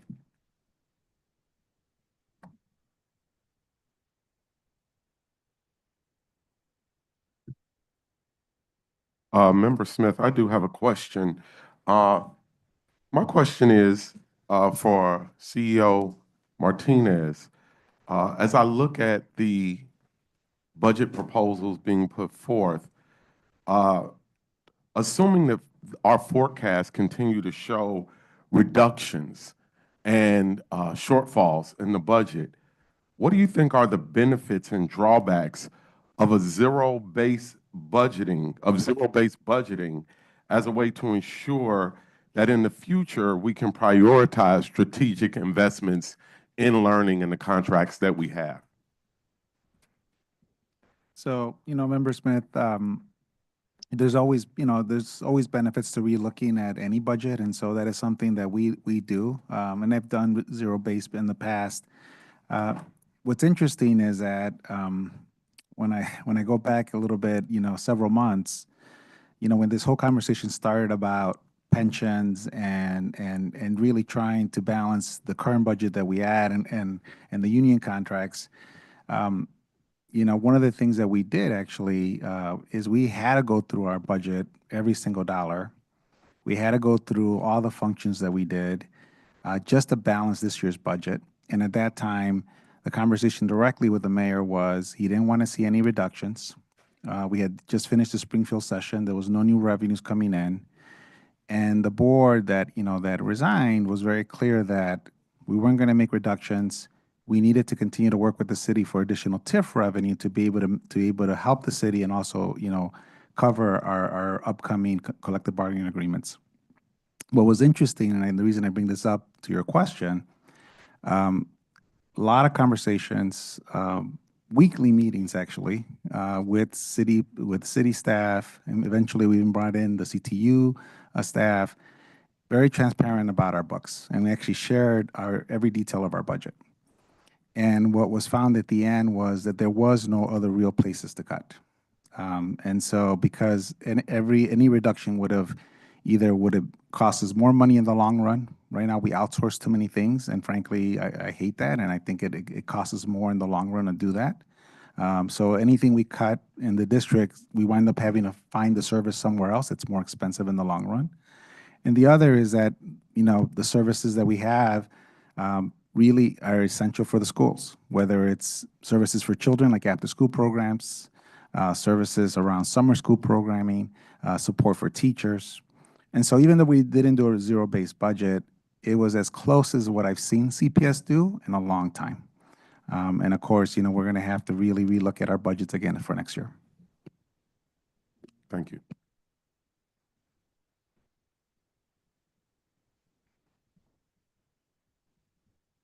Board Member Blaze. Hey, just another question for CEO Martinez. So how did we get to or Mike, to the projected CTU CPA labor contract, the projection of 150 million? Yeah, so that was our projection at the time. That was based on cost of living adjustments of 4% for both CTU and CPAA beginning July 1st, 2024, plus additional elements that were under discussion at the time around additional steps, additional programming, additional costs that would impact either contract, but more likely the CTU contract. Now, at the time, this was in in the summer and the fall, when we still expected there might be additional costs beyond pure wage costs in this year's contract. Where we're at right now, we're in March already, the contract's not finalized. And so we anticipate that the cost that will incur this year will be primarily wage-based, and will fit within the $139 million. So that cost has come down a little bit in terms of what our estimate is, by about $11 million. Yeah, so just to reinforce that, because again, we were starting negotiations at the very beginning of the school year. And so the main drivers were going to be the COLAs, which we shared actually even before we made it a permanent proposal to both the city as well as eventually even the CTU leadership about the 4% raises. That was the main driver. And then we knew, because it was the beginning of the school year, we were looking at increasing sustainable community schools.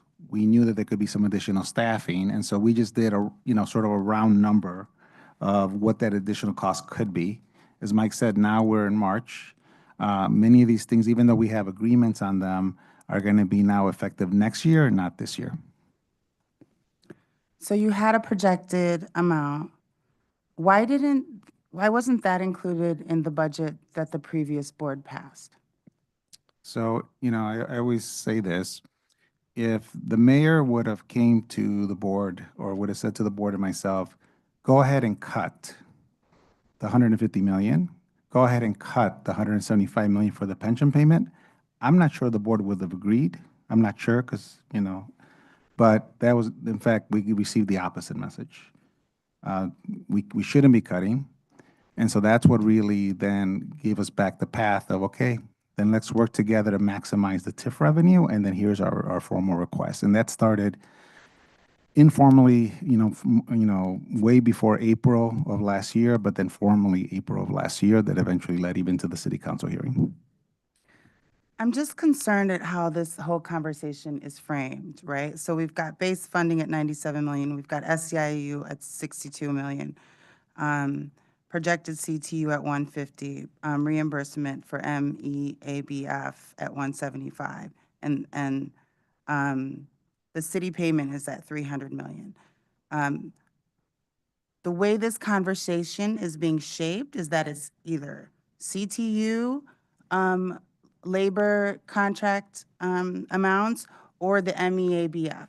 It sort of puts those two against each other. And the truth is, there's a bucket of money, there's a bunch of stuff coming out of it, and we don't have enough money. So this is why we have to really think about how we approach this, because the information that we're getting in, it looks like a setup to me. It's 150 million. You can either pay CTU or you can pay the pension fund. Where the truth is, there's a number of things in this bucket that either get paid or not paid. Is that correct? Again, I would respectfully disagree, board member.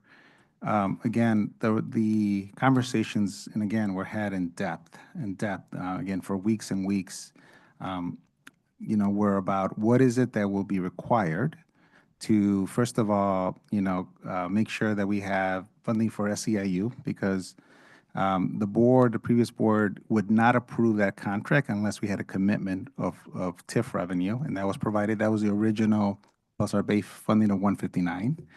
Then the conversation really, it was never about an or. It was what is required for us to be good partners, what is required for us to be able to cover the upcoming collective bargaining costs. And those are very transparent. Like I said, weeks and weeks of meetings, there's plenty of emails, there's plenty of minutes. I mean, there's plenty of things to look at that we have on record.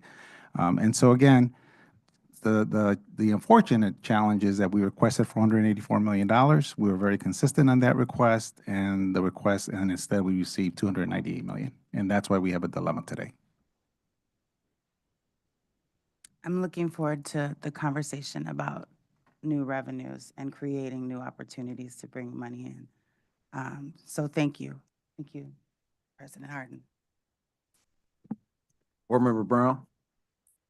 I'm just curious, was there an organized campaign from CPS to get the state of Illinois to pay the pension? To pay the teachers' pensions like other teacher unions across the state? Yeah, that's always been a priority for the legislative agenda, and that's been, true, Member Brown, for even before I got here. It's always, and in fact, frankly, to give credit, I mean, CPS did get one of the biggest funding infusions the year where we started on the path of more parity for the teachers' pension fund. Still more work to be done, though. We're still, and frankly, I think that there's, as you heard from our lobbyists, probably the best opportunity for CPS to get more funding is still looking at pension parity as we look at even this current session. I asked that question sort of knowing the answer, and I think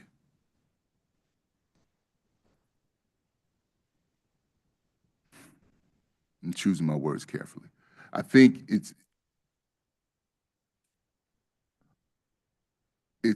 feels disingenuous to be in a situation where we're told it's either, as Board Member Blaze said, the CTU payment or the NEBF, and you have the flexibility. There is no flexibility. Our back is against the wall, and every interest is coming at us, feeding us the side of the story that they want us to understand.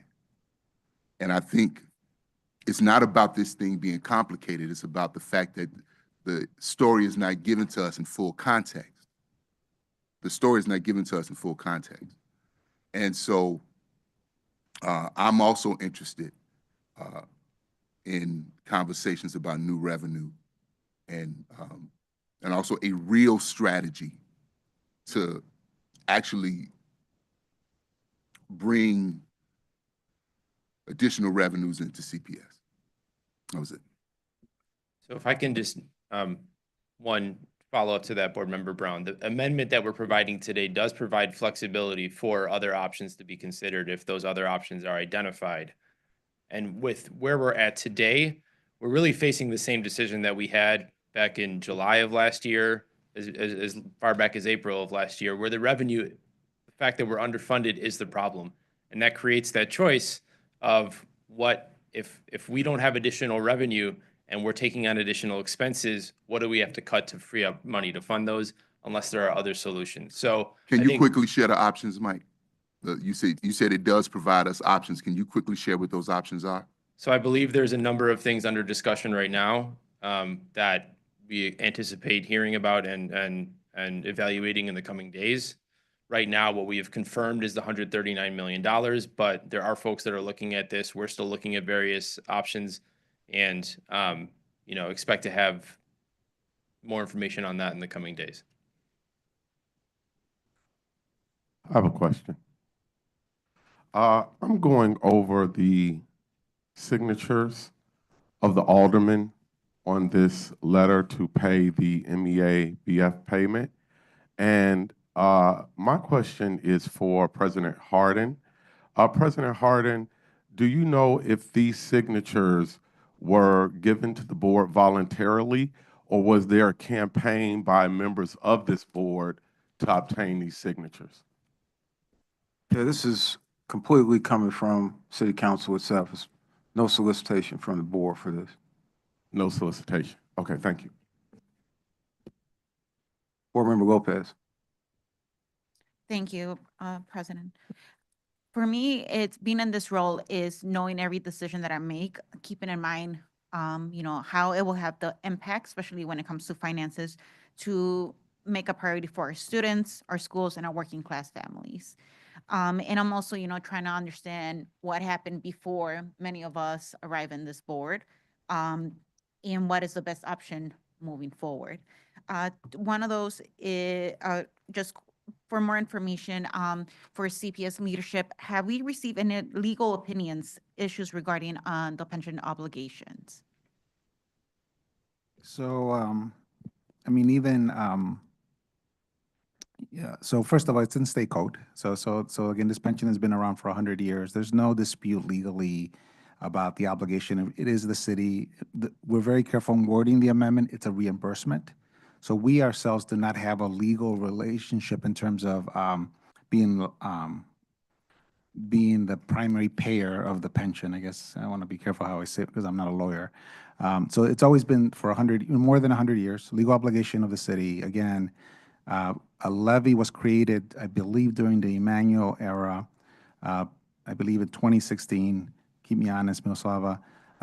Again, it hasn't been raised to meet the increased obligation of the fund. As a board, we do not have the power to create levies. We don't have the power to increase levies. Only the city does. And so levies for fire and police pension funds, which are also very underfunded, were created. Those have been raised. And so for the problem for us is that our revenues are very limited, and as a board, you don't have the power to create new revenues. And I agree with all the board members that say we do have to have a collective plan with Springfield. That's an ongoing battle, and it has to be collective with the city, with our unions and ourselves, as well as other partners. Thank you. In particular, you mentioned about, which is what I'm have come, to learn more clearly, is in that we cannot generate mostly our own revenue, and we keep hearing, whether it be from the city or other individuals, that also we are, transitioning, becoming a fully elected school board by 2027.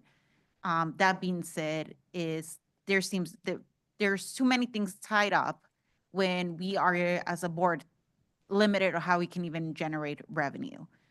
So maybe after the city presentation, I'm just wondering what other, and it's a longer conversation, what other support systems will be in place to help CPS, right? Because even though it's a different independent board, we still serve those families collectively in the buildings that are used in many of the wards or throughout the city. My other question is, if this board were to approve the budget amendment and, move forward with making that a pension reimbursement, will this have any impact on the teacher negotiations right now and pushback, potentially, causing for other delays and impacts on students and teachers? So Member Lopez, I can answer that because again, as always, our team is negotiating as we speak. But it's been very clear that it's been made to our negotiation team. If the funds are not in place, by the way, they don't care how they get there, but if the funds are not in place for the current CBA, it will drive a strike vote. That's been very clearly said to us. They will not accept reductions. They will not accept furloughs. They will not accept layoffs. Everything will drive a strike vote. And that's been, like I said, very clear. The other thing I just want to say, as you mentioned revenues, the challenge we have, and again, I would go back to the origin of this. So besides the underfunding of the state, which has been historical, I was here in CPS from 2003 to 2009, constantly, going down to Springfield, talking about how Springfield was 49th out of 50 states in funding, got some increases in funding, but always severely underfunded. What also has created the underfunding is the fact that TIFs have grown so much now that there's $19 billion of property values that we don't have access to. And like I said, a fully elected school board, that would have never been a thing. I've been in 4 other districts, wouldn't have been, or 3 other districts, not have been a thing. Because the elected school board would have had to vote on any TIF that was created, on any TIF that was extended. And I can tell you, I've been in those other 3 districts where people came and asked for that same question, and it was an absolute no. Because the districts, again, were underfunded and knew that they could not, the only funding source they have is property taxes. And they just said, we cannot give that up. And so now that TIFs have grown out to $19 billion in values that we don't have access to, $1.2 billion every year, $600 million to the district. So with all due respect to Alderman Irving, if I do the math for the last 10 years, that's $6 billion that we should have had over the last 10 years. That's $6 billion that a lot of them could have been in, some of that money in the bank where we wouldn't have to be borrowing for payroll today. That's $6 billion that didn't require a pandemic and the government giving us this aid. And so again, I know TIFs have benefited our city, but the problem is they've been extended, some of them multiple times. By the way, even without our knowledge, because we had in December TIFs extended, and because of that we have a revenue shortfall. So again, it's a very complicated issue, and we've always said we have to be collaborative with our city partners and figure out a long-term solution. I do appreciate, and I call this out, The new administration has been more transparent than ever. They are committing to TIFs letting them expire in the future, which is a welcome change. But these TIFs, they're expiring in such a late time, they're not going to benefit us for this year or for next year. Thank you. And last one, and I think this is more like a comment, just want to make sure, state that I agree that it's important that we continue those relationships and building trust at every level of government, whether it be at the state or the city. That being said, I think as, at least for myself, I'm also mindful of what does this set a precedent for moving forward?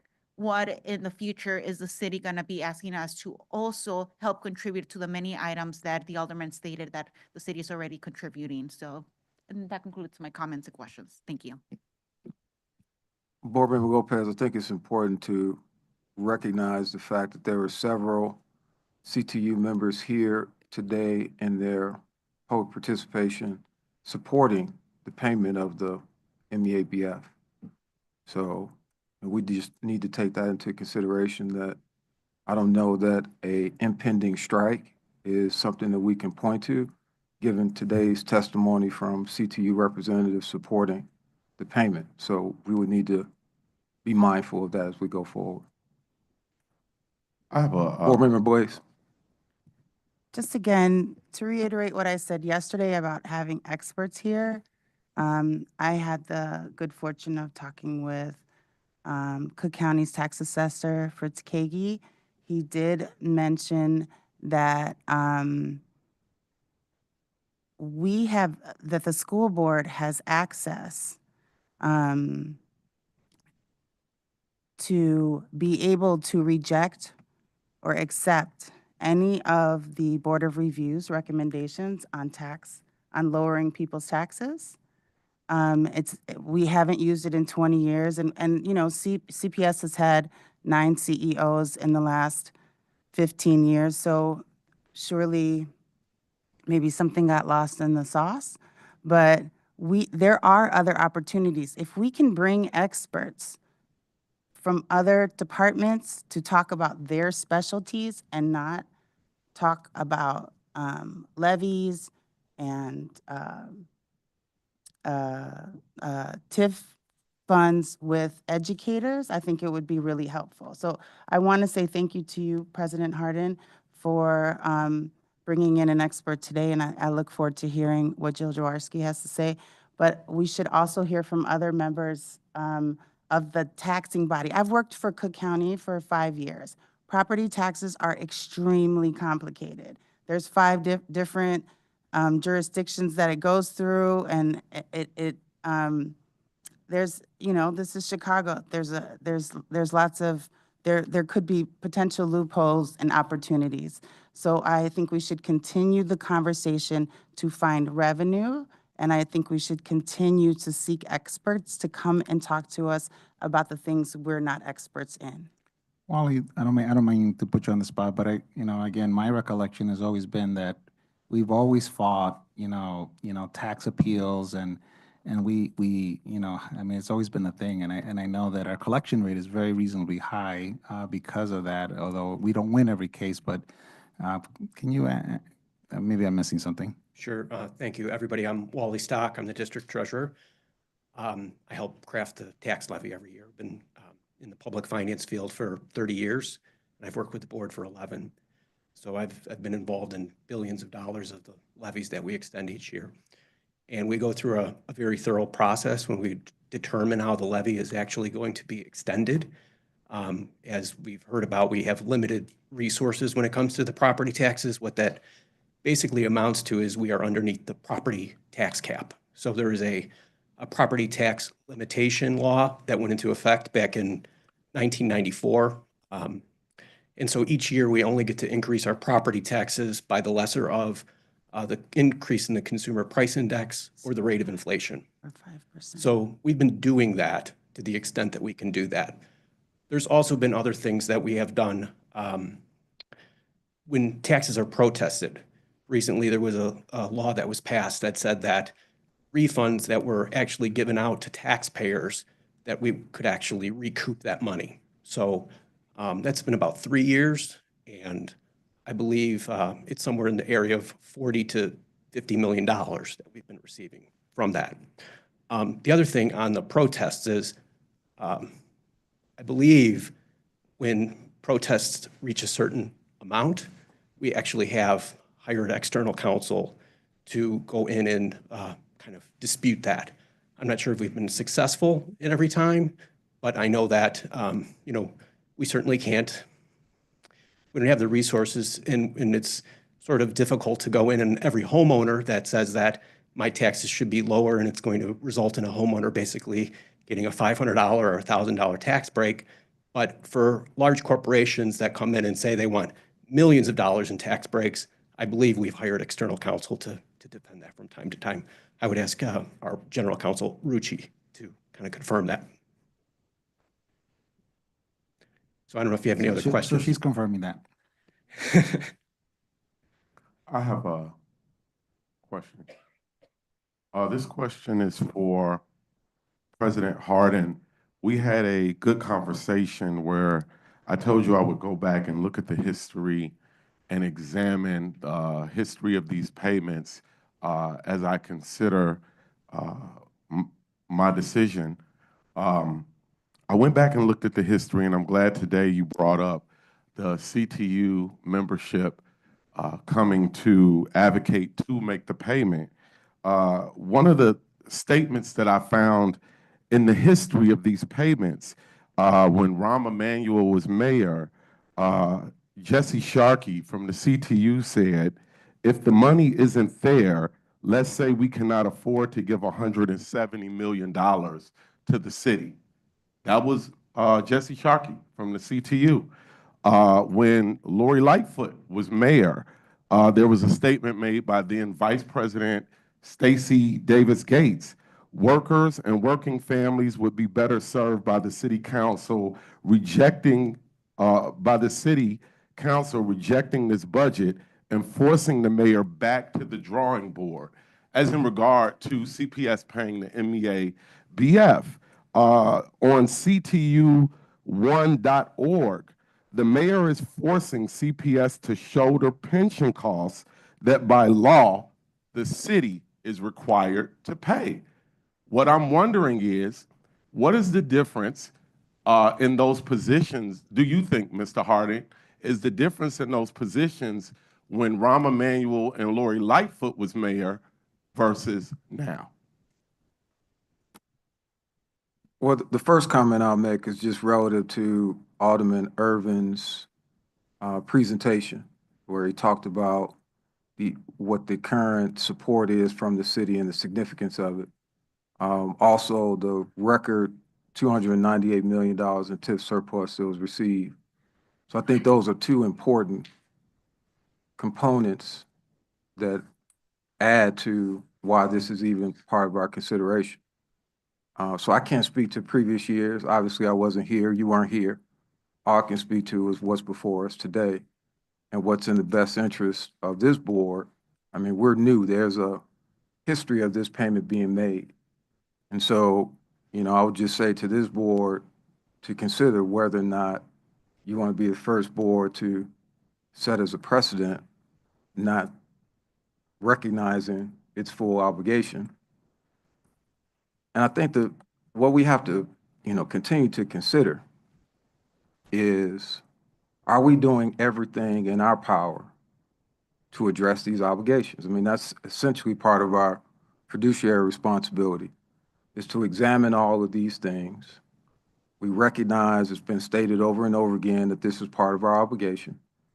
And so what we are doing and what the board will continue to do is examine every option that we can to make good on these obligations. I think Alderman Irvin stated that it's over $1 billion of current projects and support that comes from the city today. So it's just prudent for us to try to maintain that relationship and do everything we can to ensure that we have that type of support going forward. So, you know, again, I can't speak to historical. I wasn't here. I wasn't, you know, a party to what went into those considerations. But I know today we have before us, you know, a real obligation, and it's, you know, incumbent upon us to demonstrate to City Council in the effort of being collaborative and supportive that we're doing everything we can to meet that obligation. And I agree What- about being collaborative. Let me just say this, Member Smith, real quick, because I think it's important. So first of all, let me break down a little bit what Alderman Irving listed. So we have about $20 million in different fees that are waived, water fees, et cetera, which garbage fees, which we appreciate. I mean, definitely. So first of all, I want to start with thank you for that. There's a levy that the city issued for bond, which I know Miroslava has the details, which is legally required to pay that bond. It's not, that money can't be used for anything else. So that's $150 million. That was done, I believe, during the Emmanuel area, I believe, Miroslava. But again, it's specific bonds that were issued that, you know, I'm pretty sure benefited CPS, but they were issued and had to, you know, now the city, you know, put that levy. The 319 million in capital, as much as I appreciate it, we're literally competing with every other agency for pennies on a dollar, trying to get money for a boiler, trying to get money for a roof. I mean, it's nothing, it's nothing overly fancy. And then you have the $452 million, which is the pension, which is again is a legal obligation of the city. That is not a legal obligation of the district. I'm not saying it's right, but for 100 years, it's just always been a legal obligation. And then what's left is the TIF release, which again, I'm not going to start on my broken record again of if TIFs didn't exist over the last 10 years, we would have seen $6 billion, as he said, I like to say with a B, coming into the district. So I just want to make sure that we're always talking about the facts and about precedents. And what this doesn't include is that CPS provides more than $40 million in excess of what we're required to provide for early childhood funding to the city, which is our also, you know, on the other side. So which counters also some of these numbers. Yes, and I just wanted to add, we are looking at now, however, when I hear that there's a history of payments being made, it's hard for me to cherry pick history when there's also a history of people who are advocating for the payment today. The history is that they were against it when it was being made. So those are the things that I'm trying to put together and see how it makes sense, Sway. Yeah, I'll just say, Board Member Smith, you know, independent of what others may have said historically, the board has a responsibility today. And so as you evaluate your decision, you know, look at it at the macro level and the implications that it causes. So, you know, people change positions for whatever reasons. But you need to keep in front of you as all the board members what our responsibility is today and what's before us today. And again, it's been stated over and over again that these are real obligations that we have, and we have a responsibility to try to meet them to the best that we can. I think the board has said pretty much unanimously that we're going to protect classrooms at all costs. So that's not coming off the table. But I do think we have a responsibility to continue to meet all of these obligations that's presented to us, particularly knowing what the potential implications of not doing so is. As we look at the next year, we know that there are pretty significant financial issues that we'll face, and we want to go into this headwind with the support of the city. So with that, Board Member Boyle. You know, I'm wondering about the obligation to MEABF and the timing. We're hearing that it has to be paid by March 30th, is my understanding. So would we have to, in dividing up the payments between the teachers union, the administrators union, and the MEABF, would we have to give them the whole 139 now to have it in there by March 30th? And then, you know, we don't have the full 175. Like, I'm just trying to figure out how that works. And then after we pay that, do we start looking for these additional appropriate local resources to satisfy the contract? I'm just trying to understand the timing of it all. So I think that's where the risks are at, Member Boyle. So right now, what we can recognize legally is 139 million in revenue. And so I appreciate what President Harden just said. I want to reiterate it. Cuts are off the table, right? So we're not looking at cuts in terms of furloughs and layoffs, because I think that's just important. I think it's important for us to repeat that. So thank you, President Harden. Those are off the table. But right now, as we speak this minute, those are the available revenues to you. Therefore, if the money is used by the end of March, there is no more funds. And so again, then we're searching for revenues. And again, that creates the risk. And like I said, it was very clearly stated to us by CTU leadership that if the money, for whatever reason, is not there for the contract, it is going to require a strike. Let me just add, Board Member Boyle, that a lot of this work is happening in parallel, right? So we'll continue to try to identify these other resources, and part of what the presentation is from Jill will outline to potential options that we could look at, and we'll continue to pursue all the way up until, that timeline has expired. I don't think at any point we're prepared to make a decision without understanding what the full implications are. And so that's why we're working so diligently every day, even through the weekend, to try to work through these options to make sure the board is fully informed and understands that, when the pension payment, if the pension payment is indeed made, that there are other options for satisfying our other obligations. All of this works in tandem. And so, the concern of doing one and triggering something else is not something that we're trying to set ourselves up for. That's just not the practical way to do this. But I think, having at least this counter position or this other options presented to us will add a lot more color to the discussion. And then we can continue with the questioning. So if the board will allow our next presenter to come up to add this context to the discussion, and then we continue to ask questions. Yeah, I have one more comment, and in all due respect, President Harden, it is not, and I repeat, it is not our obligation. Our fiduciary responsibility is to the families in Chicago Public Schools. What is best for the students? It ends there. It's not our obligation. If we had a lot of money, it would be great. I would love to be able to do that, but we don't. We're in a district that is in a financial cliff, and we have to do the fiscally responsible thing, but it is not our obligation.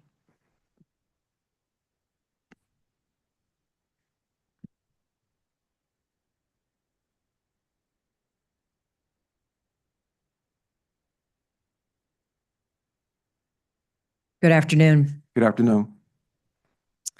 My name is Jill Jaworski. I'm the Chief Financial Officer for the City of Chicago. As President Harden, you mentioned, my career has been working in public finance, which I have been in the field for 27 years and have experience working extensively with the Chicago Board of Education on many of its bond issues in the past. I'm also a CPS parent. I have a 27 and 25-year-old who are both CPS grads and live in the city. And my caboose is a 16-year-old at Ogden International High School, where he is stressing out about getting his final projects done, not putting as much time in as he should have. I've reached that stage in parenting where, he's in high school, he's got to handle it himself. So I just hear the complaints now. I don't run out and buy poster board anymore. We have a presentation here today that I want to walk through. I was actually watching this meeting yesterday, and I heard the request for me to be here today. So we had some of these slides ready already. We've tweaked a couple things. I don't have, long prepared remarks, but I have jotted down a number of things that I do want to hit on as we walk through. And then I would welcome questions from anyone who is here today. So when we start off, I think the introduction here is, why are we here? What solutions potentially are there? And what is the history that brought us here today? So, we're here because not all of CPS's costs were included in the fiscal 2025 budget. There's two particular items. One, increased labor costs were not included. We know that those labor negotiations have been ongoing, and I certainly hope for everyone that is involved that there will be a resolution on those soon, and you will have a new CTU contract, as well as the principal's contract and the SEIU contract that was settled last year. In addition, the payment to the city for a portion of the allocable amount that is attributable to CPS employees who participate in the Municipal Employees Annuity Benefit Fund was not included either. So the options that we are going to talk about today is, reducing the debt service expenses that CPS has in this fiscal year, and increasing revenue to CPS through the TIF surplus. The real reason we're here today is because when the state legislature passed legislation authorizing an elected school board, as part of that legislation, they called for an entanglements report to detail the financial entanglements between the city and CPS. So if you look back historically, prior to that, the city did not ask CPS to make the MEABF payment. As we'll get into, historically, the MEABF payment was also a lot smaller than it is today because of state funding requirements were essentially insufficient. Those requirements have changed, which have driven the cost up a lot, which is important. It is very important that we meet those obligations. The fund is underfunded because of the past funding policy that was dictated by the state. We are making the greatly increased payments, as is our obligation. And has been mentioned, I believe it was yesterday, the state is also putting in a supplemental amount into MEABF and into all of our pension funds to increase their funding ratio. That is not something that we are in any way asking CPS to participate in. That is something that the city is doing on its own to more quickly improve the funding ratios and to save billions of dollars in the long term in future pension costs. But why does this disentanglement really matter? I mean, I think you could look at it and say, okay, so there was a requirement for an entanglements report. The report was made. Do we actually need to do anything? I think it matters because CPS has consistently been held apart from all the other school districts in the state when it comes to state aid, legislation regarding the powers of certain school districts. There is all school districts, and there is Chicago Public Schools. As was mentioned earlier, previously, CPS had the burden of paying the full cost of Chicago teachers' pension, the teacher pension fund, the contributions to CTPF. The only school district in the state of Illinois that had to make that payment. Very significant amount of funding. After there were reforms made after 2017, when CPS went through a couple of years of a highly unbalanced budget, which led to the state passing legislation, changing the funding formula, creating the current version of EBF, but also authorizing some tax levies to pay for pension funding. And the state agreed to pay the normal cost of the pension funds. That was the first time the state has paid anything. The other part of what they did was they didn't pay more, they just authorized tax levies on people who live in the city of Chicago to make those payments. Both of those are highly beneficial to CPS. What would be fair is if all of the teacher pension funds were paid for by the state. That is what is done with every other single school district in the state of Illinois. The state didn't authorize other school districts to have property tax levies to pay their teacher pension funds as they did here, even though it helped CPS's budget. The state pays them. And by the way, everyone in this room today who lives in the city of Chicago pays those pensions too. Because the way the state collects money is primarily through income tax and sales tax, which we all pay. So we pay the pensions of the teachers all across the state of Illinois. And then in Chicago, we also pay property tax for the teacher pensions. And we also have to pay sometimes more, which I believe is the case this year, that CPS had to provide more funding out of its budget for its teacher pension funds. We pay for the non-teacher employees. They're in MEABF. Those are paid for in two ways. There's a property tax levy that pays for a portion of it, which is actually three ways. The city makes a corporate fund contribution. That just means we use our general fund to pay the balance of it. We are taking money that was reserved from prior year surpluses to make the surplus payment.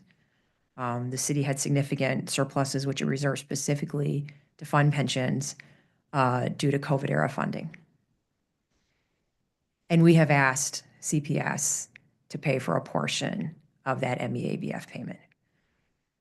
So the big picture is that we are double burdened here in the city of Chicago. I pay a lot of taxes, just like all of you do.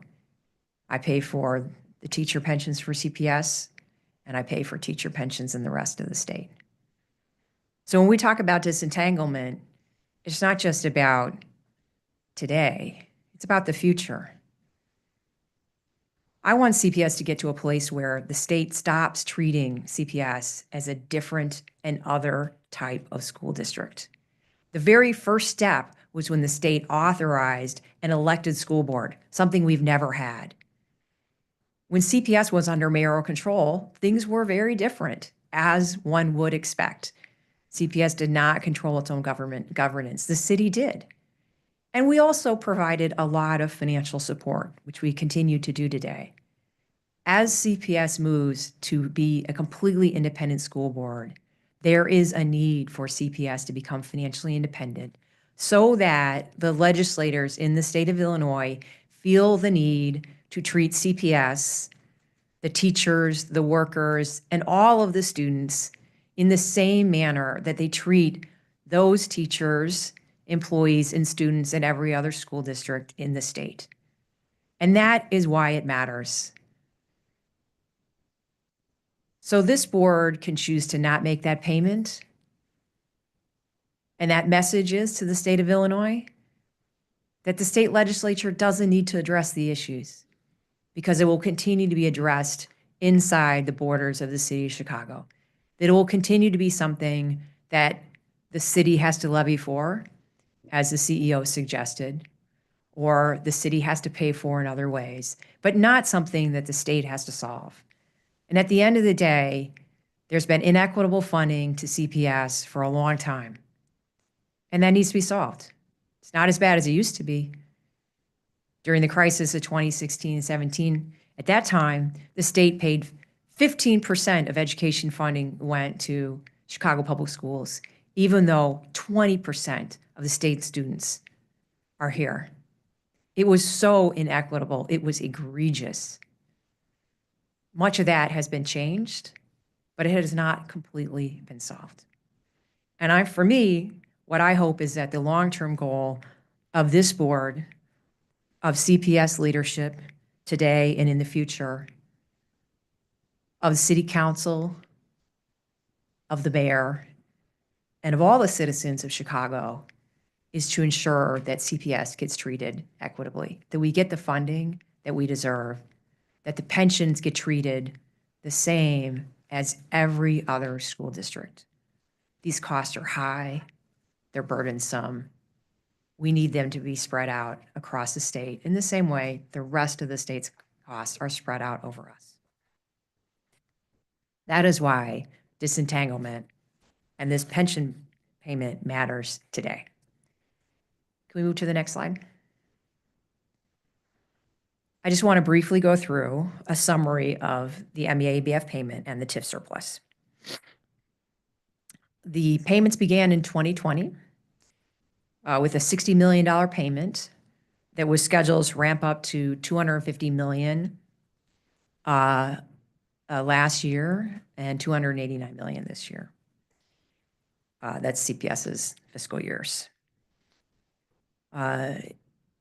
Instead of allowing that to ramp up, when Mayor Johnson came on board, he did meet with CEO Martinez, many of the other members of the board at the time, as well as other leadership here at CPS, who expressed the concerns about what was happening to CPS's budget as federal funding wound down. And the mayor agreed to keep that payment constant at 175 for now to address those budget concerns. In the meanwhile, on the funding side, the funding has gone up. In fiscal 21, it was 164 million in TIF surplus. It's $298 million today. We've heavily examined our TIF funds, and while we have many projects, important projects that lead to economic development, that improve the capital infrastructure of our city, that are going towards affordable housing, that are going to things that benefit all of our residents. We have many projects being funded out of our TIFs. We do feel that there are projects we can line item out that have not started. And that if we do that aggressively, we could have another TIF surplus in the same size, 300 million for next year. That requires city council approval. You've heard from a couple members of city council here today. You have a letter in front of you from others. I look forward to reading the letter myself. I've heard about the 28 signatures. I haven't read it. But what I do know is that when I'm at City Hall, I talk to a lot of aldermen. And one of the things they have said to me is that they have a great deal of concern that they feel the commitment was made to make this payment. And if it is not made, they are concerned about why we continue to support CPS in the manner that we do. We have questions about the 319 million in projects that are outgoing. Can they be canceled?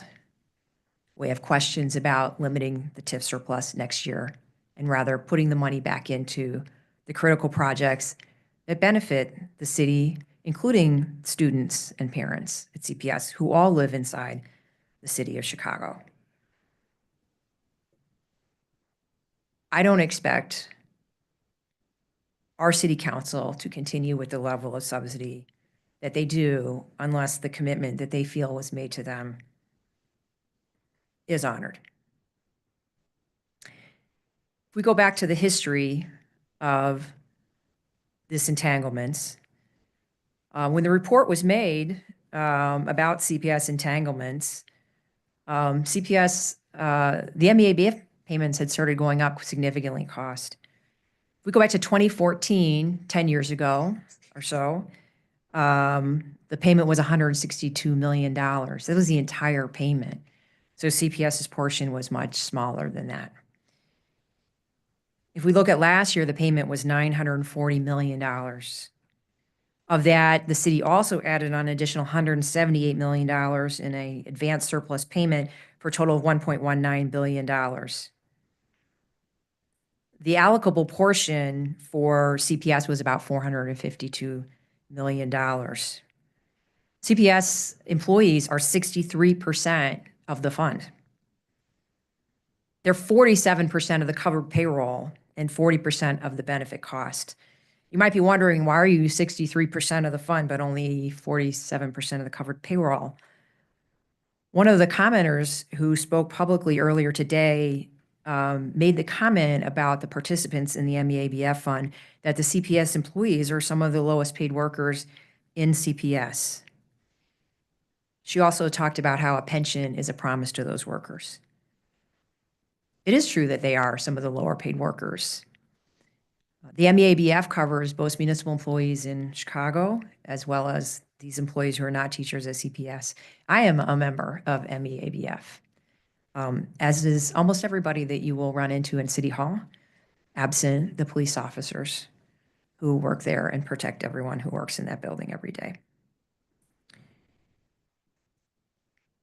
The first IGA, the intergovernmental agreement between the city and CPS, included some important language. I don't know if you've seen copies of it. You will see copies of another IGA, which is relatively similar in form to the first one and all the other ones that were passed.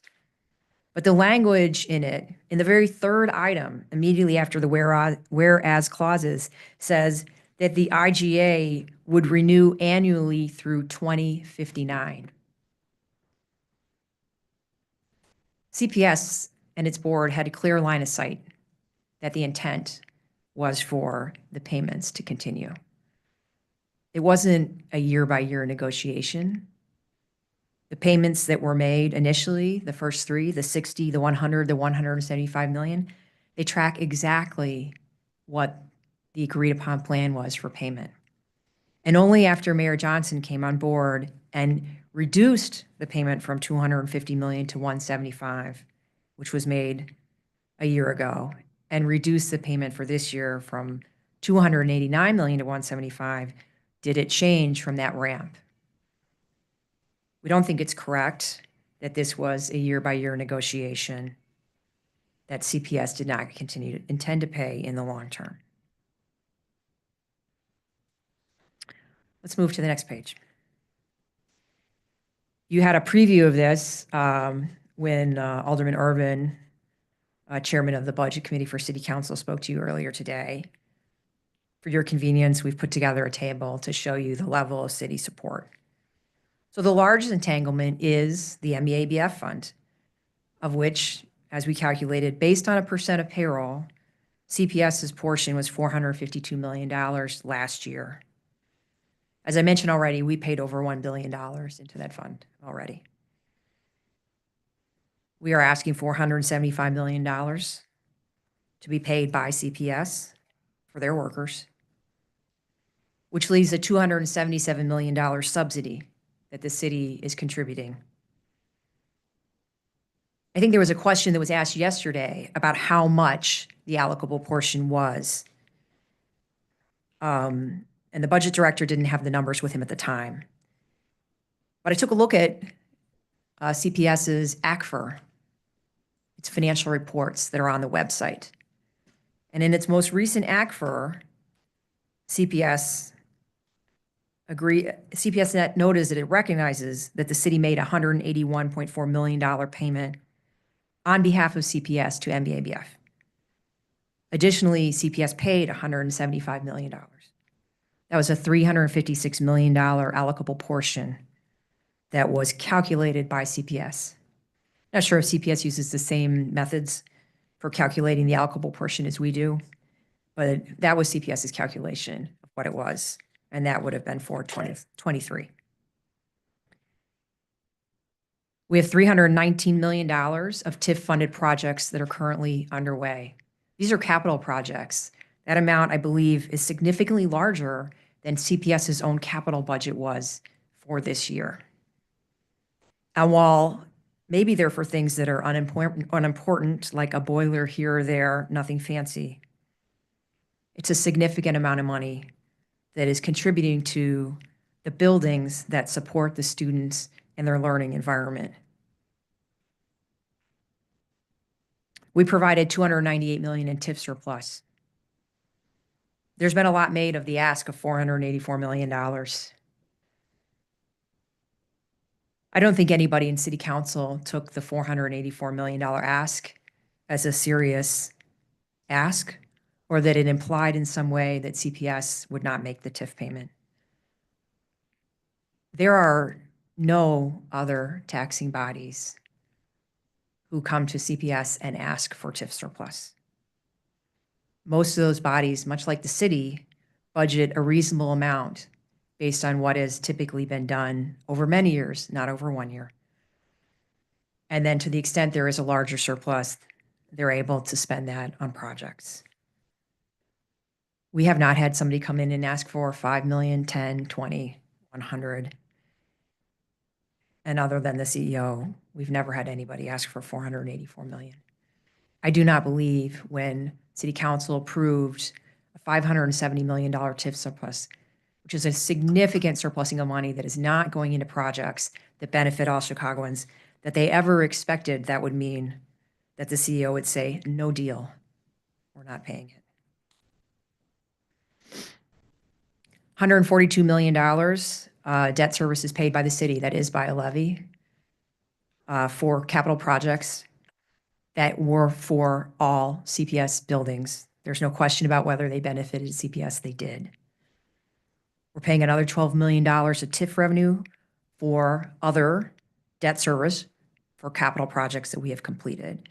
$7 million in grants, $3 million in other services, and $10 million in water and sewer. That's $1.07 billion, assuming that CPS pays the 175. Without it, it's 1.243 billion. Don't ask why I had an extra decimal on there on one number than the other. Poor editing. It's really significant. So when we disentangle from CPS, what does that mean? Are we going to take away $1 billion? Or are we going to disentangle the big things? The biggest thing is MEABF. There's no other school district in the state that has a city that pays for their pensions. It's a highly unusual situation, and it's based on the highly unusual history. That is something over time that needs to get disentangled. Is CPS not going to get TIF surplus? That would be impossible. TIF surplus is allocated based upon the percentage that each entity has as far as property taxes go, which for CPS is generally around 53%. Are we going to undo the debt service we pay? Of course not. Those projects are already done. Are we going to unwind the grant programs at $7 million? That seems unlikely if we continue to have a cooperative agreement going forward.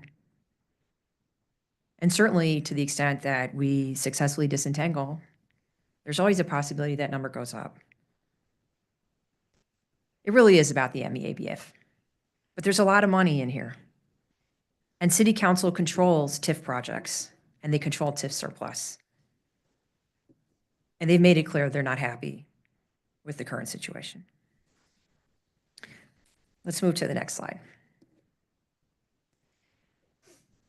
I did a rough analysis of what I think the funding needs are. I want to be perfectly clear. These are numbers that I made up for analytical purposes only. I'm not privy to the negotiations with any of the unions. It is not part of my role. And frankly, I did not ask what the state of those are or what numbers ought to be. I picked a round number based on things I've read in the press. So I assumed $200 million of increased labor costs.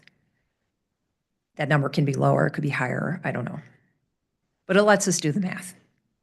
$175 million for the CPS MEABF payment. That's $375 million in costs. You have an unbudgeted revenue that you've talked about today. $139 million of the $298 million was not budgeted. The other $159 million was already budgeted.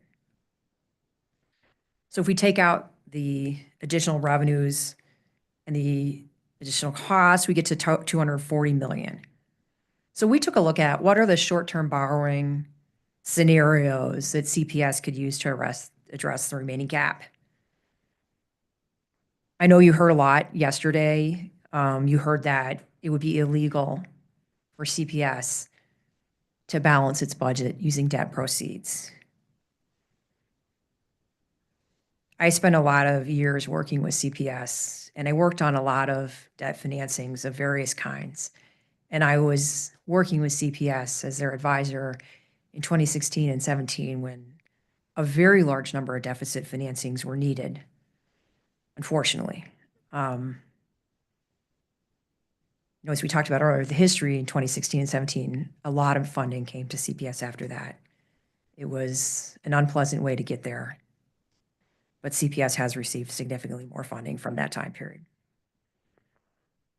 Those structures that we used at that time were not illegal.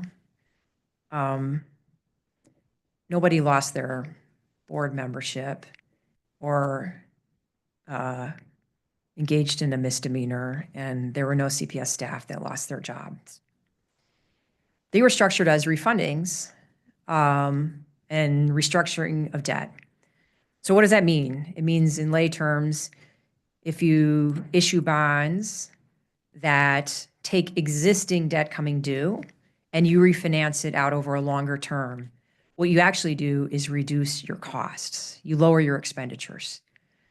Lowering your expenditures is a way that is allowed to balance your budget.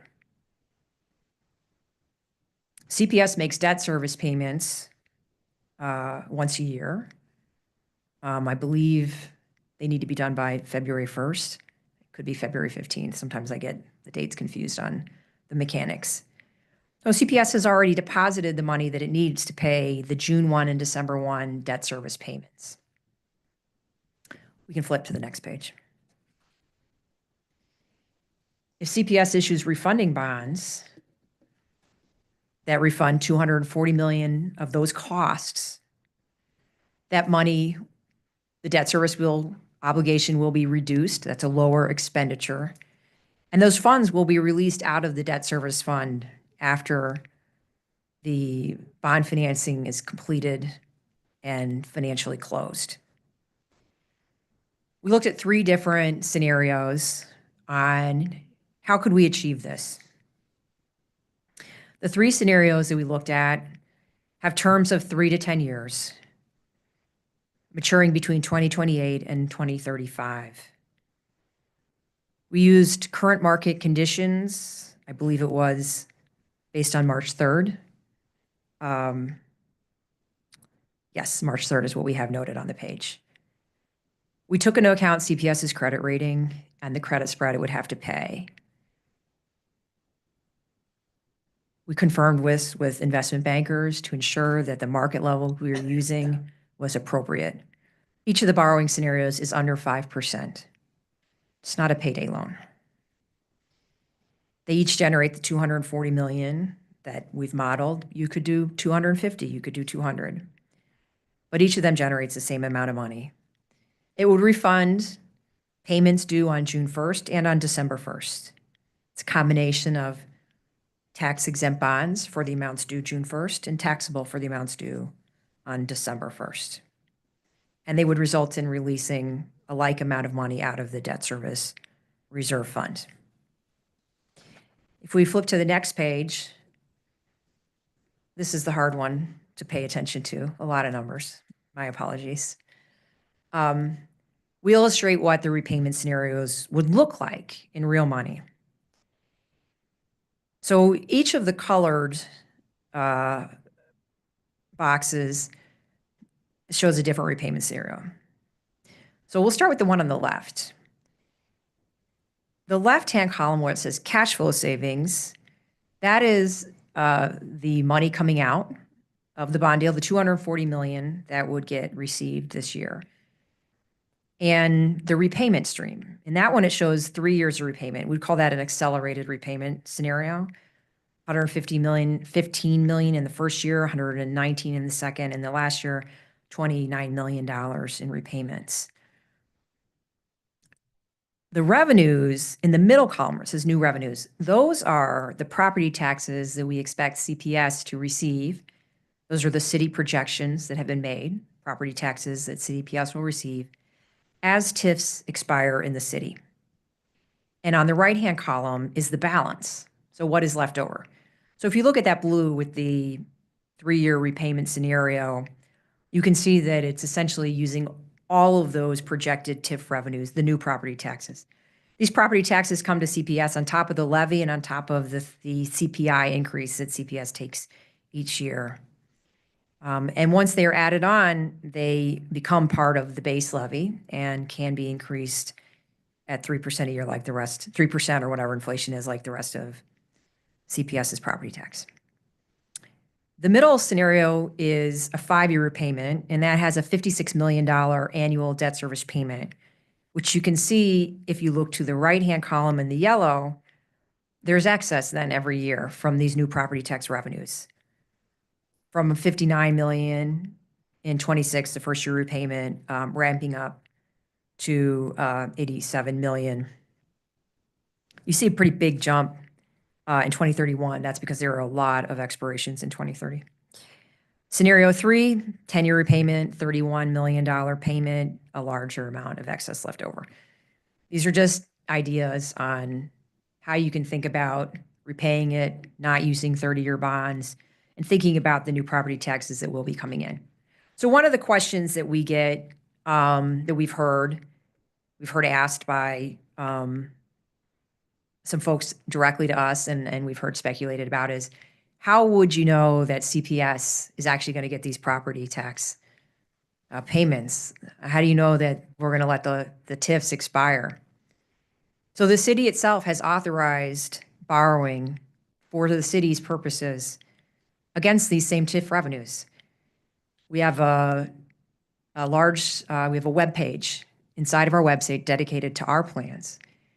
We authorized $1.25 billion in housing and economic development bonds. We are going to use these monies to continue to invest in projects that will benefit city residents. Half of that will go to affordable housing projects, and half of that will go to economic development projects, growing opportunities for wealth creation in the city of Chicago, for creating jobs, for enhancing the quality of life for people who live in the city. So we're pretty committed to letting these TIFs expire because we're going to issue a lot of debt and we need to repay it. City Council already authorized that. We did that last year. There were TIF expirations last year. They were modeled into our scenario. We had modeled in there were TIF extensions. We had modeled in our scenario that 8 TIFs would be extended, and that is what happened. 8 TIFs were extended. If you'd like to learn more about our program, just Google City of Chicago General Obligation Housing and Economic Development Bonds. We have a tremendous amount of information available about our program, about our plans. We are already starting to spend money. We're extremely excited for the city and what the benefits of the program will be. But that is our obligation, but it is also our commitment that these TIFs will expire. So with that, I'm going to wrap up. I've probably talked far too long. I should have timed myself before I did this. My apologies for the length. If you have any questions, I would be happy to answer them. Thank you. Board Member Bannon. CFO Drosky, thank you so much for coming in today and offering your expertise. I wanted to clarify just for fellow board members first. Right now we're facing an either-or situation, either take the 139 and pay teachers and principals or pay this pension. I don't think there are a number of us who are pushing to make this a both and. I think there's been some confusion, and I want to clarify, if we only have the 139, the money needs to go to the teachers and principals. I think that's, I don't want to say obvious because I'm explaining it right now, but I don't want anyone on the board to think that those of us who are pushing for other solutions or having a both and are trying to shortchange the schools and our students. So I just want to clarify that. But I think this both and solution has promises, this refunding is promising to, because there's downsides. If we don't pay the 175, there's repercussions. Yes, we don't have a legal obligation to pay that money, but that doesn't mean there won't be repercussions. There are downsides to not paying the 175. This letter, Alderman Irvin attested to that today. So, the way I understand how this would work, CFO Drosky, and make sure I'm understanding it. There's some bonds coming due. We refinance those bonds. It reduces our interest payments in fiscal year 2025, and that frees up revenue to borrow up to this whatever number is financeable, or we decide to borrow. And then that money, then again, we have enough money to pay for the pensions and to pay teachers. Teachers and the principals are a priority, but we're smoothing a path to be good partners by doing this refinancing and making the pension payment as well. Can you talk, CFO Drosky, about what the interest cost will be You noted the rate, which was a reasonable rate, but in dollar terms, for our budgeting purposes, what will the interest cost be? Sure. The interest cost, and let me just, while I'm taking a quick look at this, let me just quickly note that it doesn't free up revenues, it frees up resources that CTA has deposited I in should the have said debt service. revenues. I apologize. You're right. Yeah, that's right. So, I didn't, as I'm looking at on page 6, what I did not do was include the totals. And so I'm going to go off of memory here. But they can be added up. If you add up the numbers in the cash flow savings, those will, the negative outflows from the repayments minus the 240 million of proceeds will be the amount of interest. I think it is about 27 million for the 3-year and about 70 million for the 10-year. I know we did a present value calculation, and it ranged from around 7 to 10 million in today's dollars is the present value of those interest payments over time. So just taking the 5-year repayment scenario, for example, I'm sorry, what would you say the total interest on that would be? It was in between the two. It was probably around 50 million, but I would have to add it up. So we'd be paying 50 million against, that would be the downside of this borrowing scenario versus the millions in partnerships that we have with the city, any future surpluses, any TIF projects that we as a board, CFO Martinez would request from future city councils. None of us want to pay interest on operating expenses. I agree. I think we all agree that's bad budgeting. But we don't have a lot of great choices right now. And I think based on what CFO Wojciechowski is saying, and let me ask one more question. You already identified the bonds that were available to refinance. I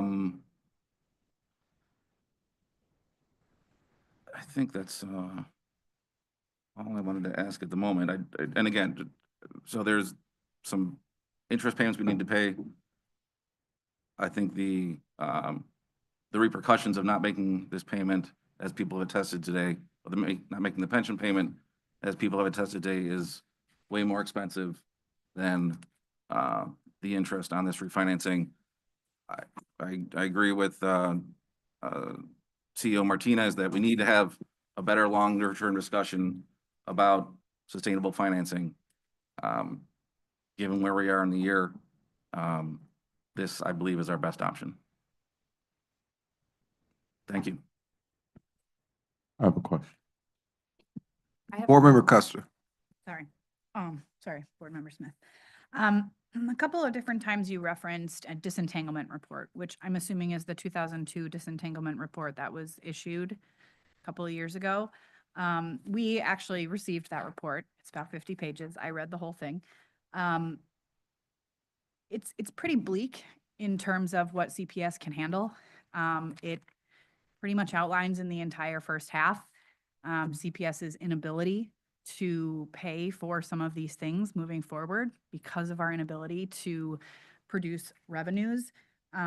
So I'm curious, as we talk about these disentanglements and this particular report that you've mentioned, what the thoughts are on that, because the report pretty clearly states that this is going to be an incredible lift for CPS because of their inability to do revenues, and that it's almost not entirely possible for us to truly disentangle all of these different elements, including, the reoccurring and, I guess, compounding payment of the MEABF.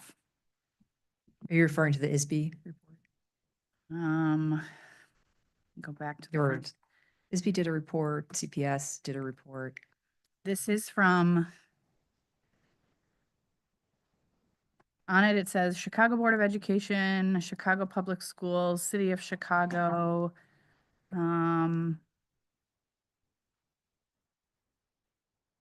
It's okay. I'm not sure. It doesn't say on the. I first page. understand your It's our point. It's our report that was produced The to the rest CPS of the board. Yep. Yeah, so I, And by I, state law. yeah, absolutely. So I understand your point. I mean, I think that that is the sort of the crux of the issue, right? That CPS has relied upon the city because CPS was unique in being under city governance. And in moving to a fully elected school board, how do you disentangle without changing anything, right? Things are going to have to change.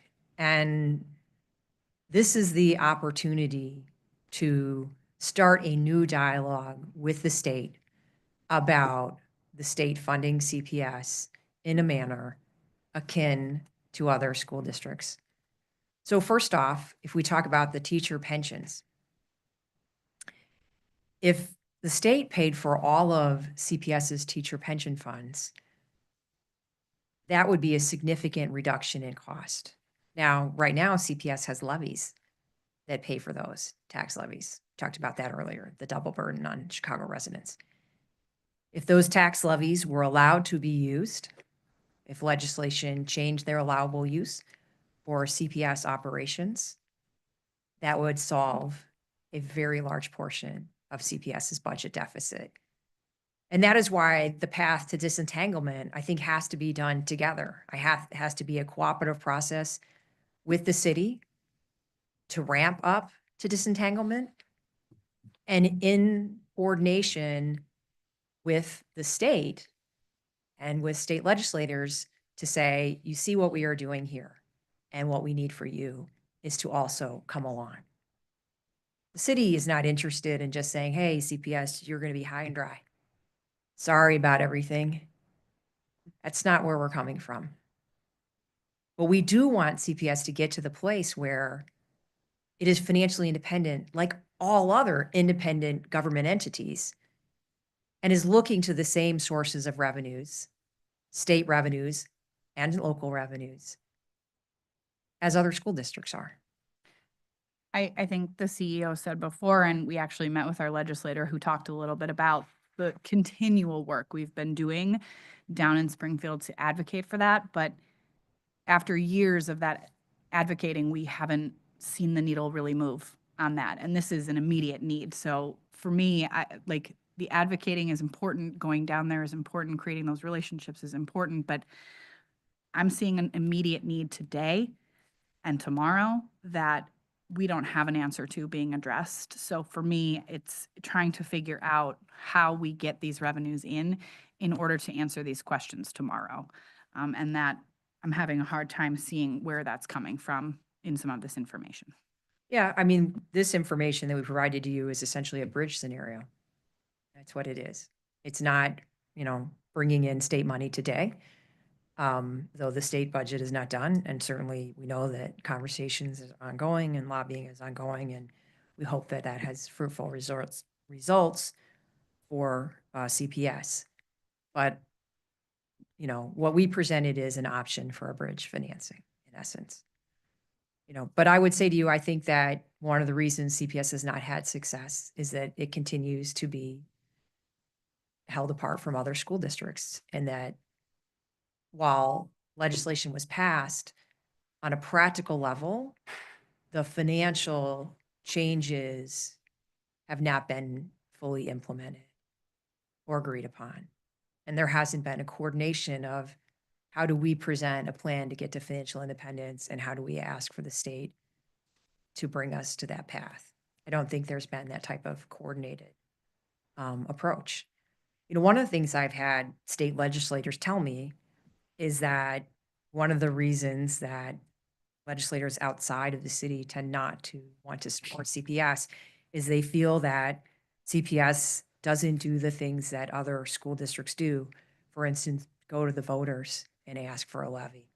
And so we have legislators all over the state who have school districts inside of their areas that they represent, who regularly, do referendums and go to the voters for property tax levies, and they see the work that goes into that, and that those local areas, provide that. Now, we've authorized levies that support CPS. So it's not to say that there aren't individual levies that haven't been put on to support CPS. City Council has done that with their power. And, levies were put in place after 16 and 17 for the pensions. So there are additional levies that have been placed on Chicago taxpayers. But I bring it up as just, the way that, people think about CPS as being different. And it's how do you bridge that and bring legislators along to say, we understand we were different, but we are in the process of changing to be a board that has the powers of other school boards and would like to get treated in the same way. So yes, there's a messaging that has to go along with that. I am not a lobbying expert. I may not be the person to give you your strategy for that, but I do talk to enough lawmakers to know that they have lots of reasons why they think CPS is different. And that path has to be figured out. How does CPS become more like other school districts so that it gets treated more like other school districts? Board Member Zakor. Yes, thank you. I'm looking at page 7, which you didn't show us actually, and it says additional saving opportunities. So are you saying that these would be another way to generate the money? I decided not to. We can't hear you. Board Member Go ahead. Zakor. Oh, I'm sorry. Did you hear me? Yes, But I but said- probably people who are online may have not heard you. Okay, I was just asking about page 7, which I don't know that they can see either, which has these 3 other opportunities for savings. Is that something different than what you have been sharing with us then? Yes, I put that page in and then I had decided not to speak to it because I really feel like that is Wally's land, not mine. Wally probably feels like what I talked about is also his, not mine. But I just had wanted to, when we were putting this together, I was thinking about the fact that, we're talking about a transaction, a kind of borrowing that brings a cost to CPS, right? Of taking current obligations and refunding them and paying that back over time. That has an interest cost, as was asked about by in the first series of questions.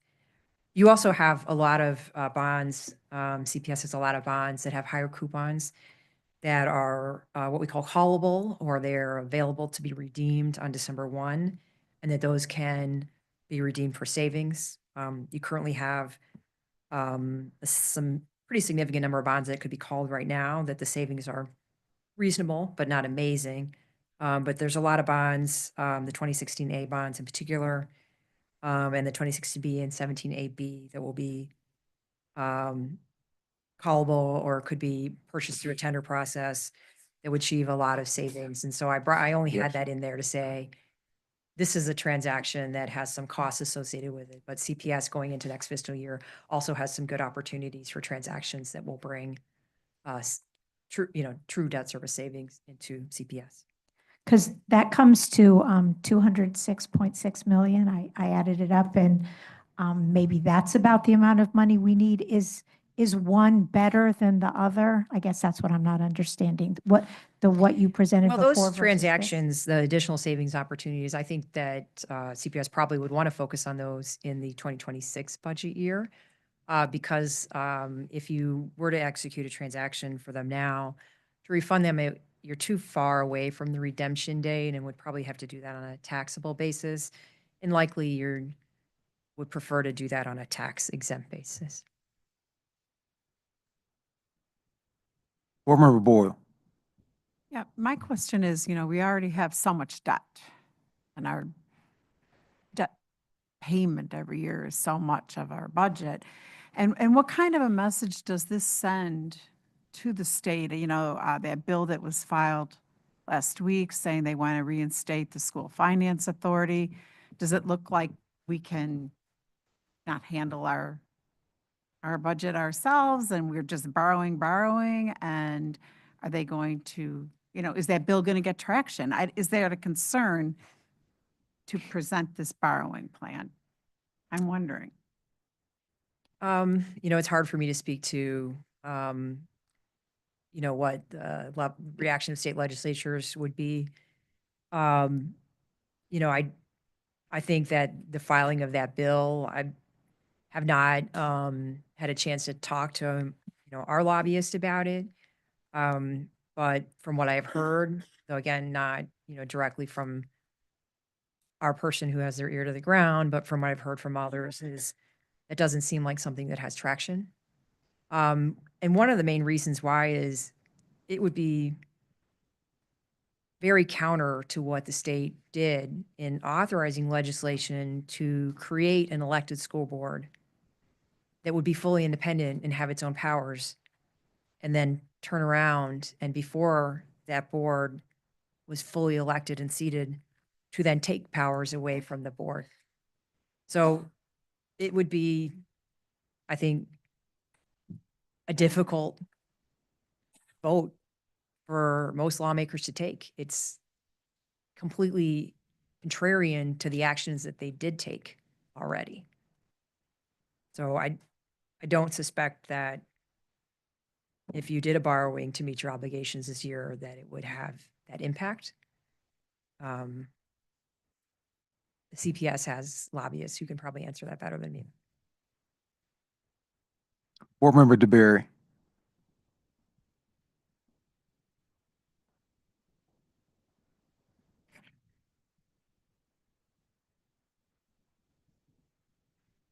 I think she may have accidentally disconnected. Okay, we'll come back. Board Member Smith.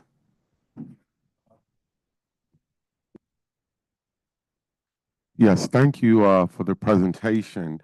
The reason I asked earlier about zero-based budgeting is exactly because of some of the things I see in this presentation, which is balancing budgets by extending debt when we really need to be reducing debt and paying all of our bills. So I have a few questions for you. Number one, how does CPS making this payment create a condition for the state to pick up future payments and treat CPS like other districts?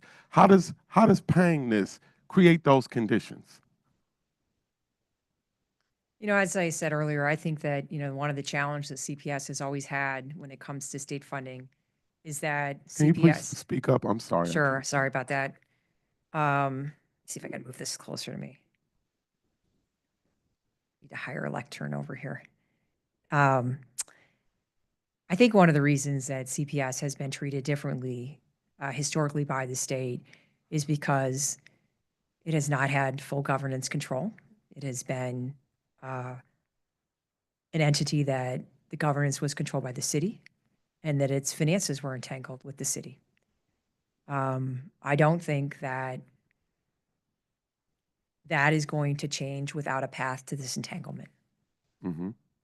And I'm glad you mentioned that CPS hasn't had full governmental control, because that leads into my next question, which is how much of the current TIF surplus available is attributable dollars reallocated from CPS property tax shares? The amount that CPS gets in surplus, 53%. Okay, Or so is the same percent as it's allocable for property taxes in the county. So 53%. So would making us a separate entity include the release of all TIF dollars attributable to CPS property tax? No, that's not how TIFs work. But is that what, that 53%, isn't that what belongs to CPS? TIFs are created as a tool that's created in the state of Illinois for cities to use. Now, City of Chicago used them far more than any other city. That allowed for the creation of a district in which the property taxes to all the bodies who tax was frozen, and the amount of growth related to property tax went into a TIF fund. And that those funds could be used for several purposes: economic development, capital purposes, housing, those type of investments. And the city has been making those investments for years with TIF funds. So many of you live in a neighborhood that has had investments from TIF funds. They benefit all of us who live in the city. They benefit our children who are students at CPS. They benefit people who work at CPS. They are benefits to the city. The TIF program is not designed to say that Cook County, because they're a separately elected entity that has no connection to the city, that they can just call their share out and not have it, or that the Park District, even though the Park District, much like the CPS, has governance that the city controls, or Met Water, which is a separately elected body and is not under city government.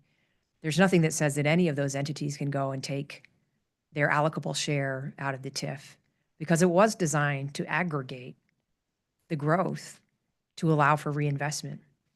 That is how the tool works. But a portion of that frozen growth from those property tax dollars is school dollars, CPS dollars, a portion of that growth, correct? Yes. Okay, so is the city willing to end TIFs? Is the city willing to end more TIFs early, particularly in areas where there are few schools and large TIF collections? That's a question you'd have to ask city council. What is your perspective I mean, you talk about talking to a lot of people in government. What is your perspective? I have not had any alderman come to me and suggest closing TIFs early. Would you perceive that districts that have few schools and large TIF collections, that's money that CPS is not receiving? Would that be a correct And statement? CPS receives money from the TIFs for capital projects. Uh-huh. The other monies go into other projects in the city. So they accrue benefits to people who live in the city. Because there's a TIF project, for instance, that has an economic development benefit, that doesn't mean that folks who work at CPS and go to school at CPS don't benefit from it. Yes, People who live in the city benefit from TIF Member projects. Smith, so Okay, let thank me you. let me help a little bit because I think I know where you're going. So I've talked to legislators as well, not only this year but in the past. And one of the things they do ask is if there's going to be a full disentanglement, where is the disentanglement plan for TIFs? They are fully controlled by the city. You have no, as a board, have any power over them. And again, it's one thing if this was true in every city of the state or every district in the state, even in the country.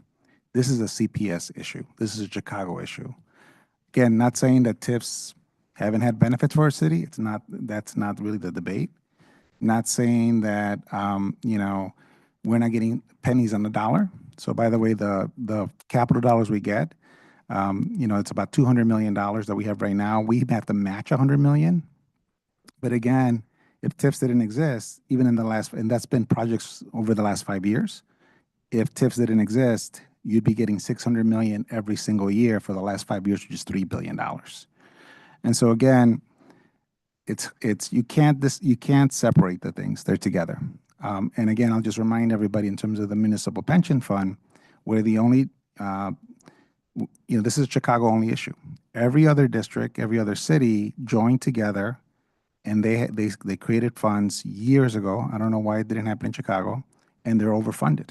So the state has no sympathy when it comes to this particular pension fund.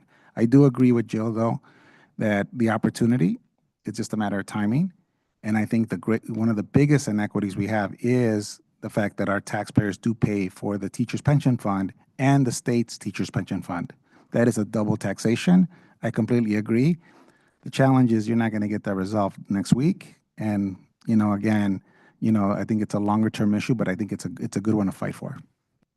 I think that's my point, Mr. CEO, is that there are some monies that CPS is not receiving because of how this TIF is currently working. And it's being presented to us like it's the purview of the city for CPS to beg for its own dollars. And I just think that's unfair to our children, it's unfair to our teachers, and it's unfair to our principals. Thank you. Board Member Biggs. Thank you for your presentation. I have a couple questions about something that Chalkbeat reported this week. They reported that the city made an advance payment over and above what was required to MEABF to the tune of about 168 or $168.7 million. And so I have a couple of questions about that. One, I'm wondering why that decision was made in a climate where we know that CPS is absolutely going to struggle to figure out how to make this payment. And then two, is it possible in some world that, right, that overpayment could be canceled, and then we're looking at a difference of maybe $6 or $7 million? The reason that the city made the advance payment is because the making additional payments above and beyond what the state requires is the single best way that we can reduce future costs related to those pension funds. So MEABF is a very large fund. Last year, the surplus attributable to it was 178 million. For 24, 26, it is 168 million. That number is correct. In total, last year, the city paid 300 million in surplus advance payments to all of the various funds that the city has for our police, for our fire, for our laborers, and for our municipal employees, and for CPS employees. When we look out over the horizon, the surplus payments started about 3 years ago, and we expect them to continue to have to make these payments through 2030. The savings that we will accrue from this is about $3 billion by putting in more money today. The funds invest at around 6.75%. That is their target rate. I sit on a couple pension fund boards, so I'm pretty familiar with their investment strategy. I have confidence in the way that their funds are managed, that they are going to be able to hit that target rate. So investing those funds today in the funds, allowing them to invest at their target rate, and importantly for some of the lowest funded funds, not have to sell assets to meet benefits, but rather keep funds invested. Because prior to us putting this payment in, they were actually having to sell assets to pay benefits. And so if you think about, if you're putting money away in an investment fund, say for your children's college fund, you have a horizon, it starts out as an 18-year horizon, comes down as time goes on. You start that off, you probably are putting most of that in the stock market. You're trying to achieve earnings on that so that those earnings grow and can be used to pay that future cost. When you get down to being like 2-3 years away from your kids going to college, you might say, we sell some of these stocks in here. I don't want it to drop their freshman year. And I'll put in bonds, a little safer, more liquidity. I know the money will be there. I've made my earnings, and I know I'll be able to sell those bonds or redeem them and pay for the education. So the pension funds have a very long-term horizon, right? It's not 18 years. It's essentially forever, except they have to pay out so much money in benefits that they were having to keep a lot of their investments short. They're having to keep it in things like treasuries.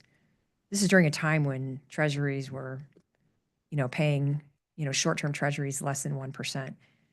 And so you can imagine how hard it is to achieve your investment goals of 6.75% when you have a lot of your money invested in short-term liquid assets, because you need to have the money there because you've got to pay benefits. So when the city started making the supplemental payment, it allowed all of our pension funds to be able to keep their money invested and not have to keep selling assets. So, one of the funds that I sit on right now, we are looking at changing our allocation and allocating down, making our allocation strategy, our target amount of treasuries, down to zero, because we're going to be able to keep everything in longer term investments.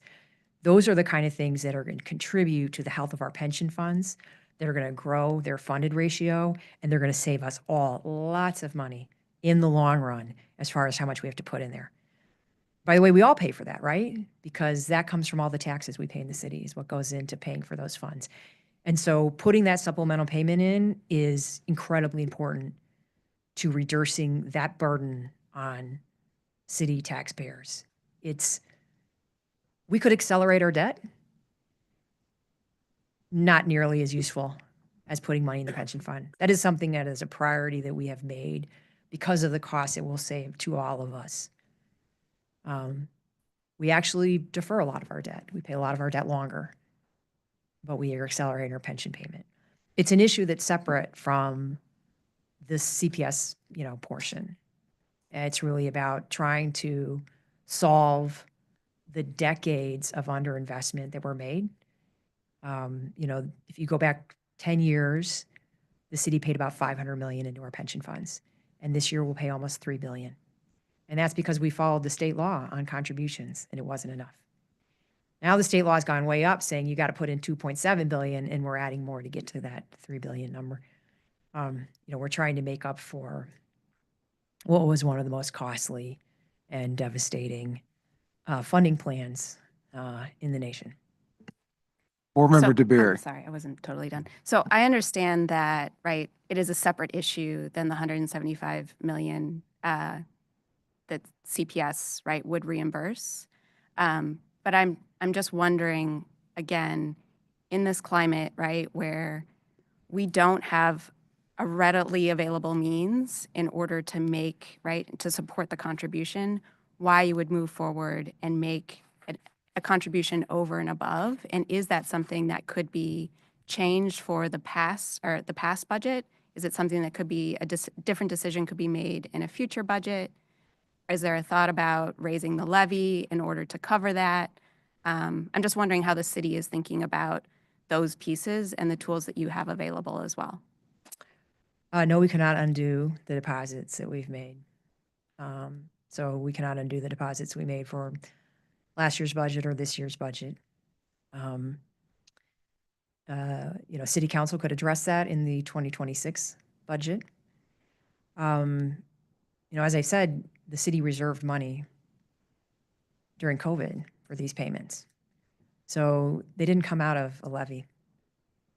They came out of monies that were assigned by two mayors, both Mayor Lightfoot and Mayor Johnson, signed executive orders that that fund balance would be used for these purposes. So it did not come out of current taxes.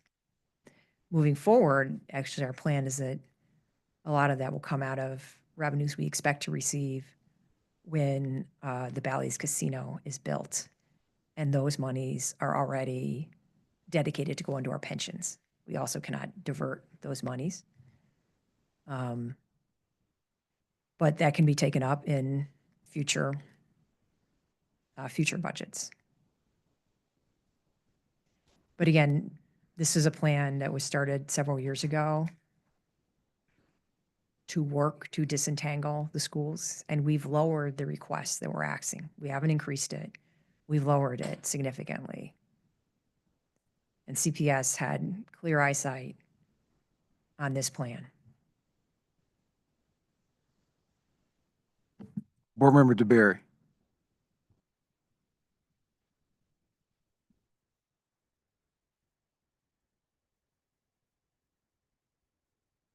Oh, I think the mute button is probably next to the leave button. She's having a hard time. Board Member Custer. Yeah, I just, I don't want to put her on the spot either, but I'm curious, maybe what CFO Krug's thoughts are on, some of the information that was presented.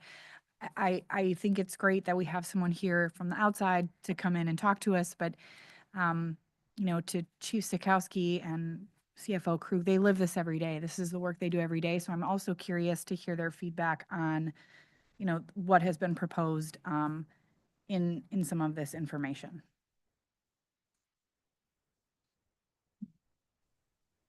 Thank you, Board Member.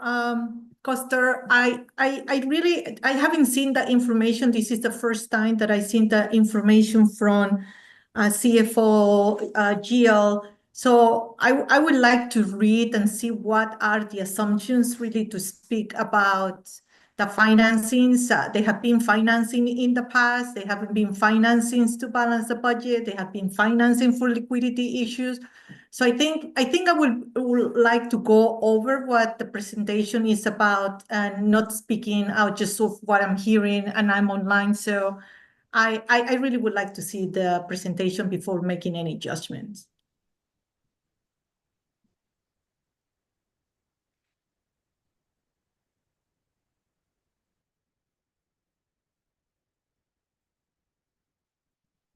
I think the same as give them an opportunity to evaluate before we put them on the spot today.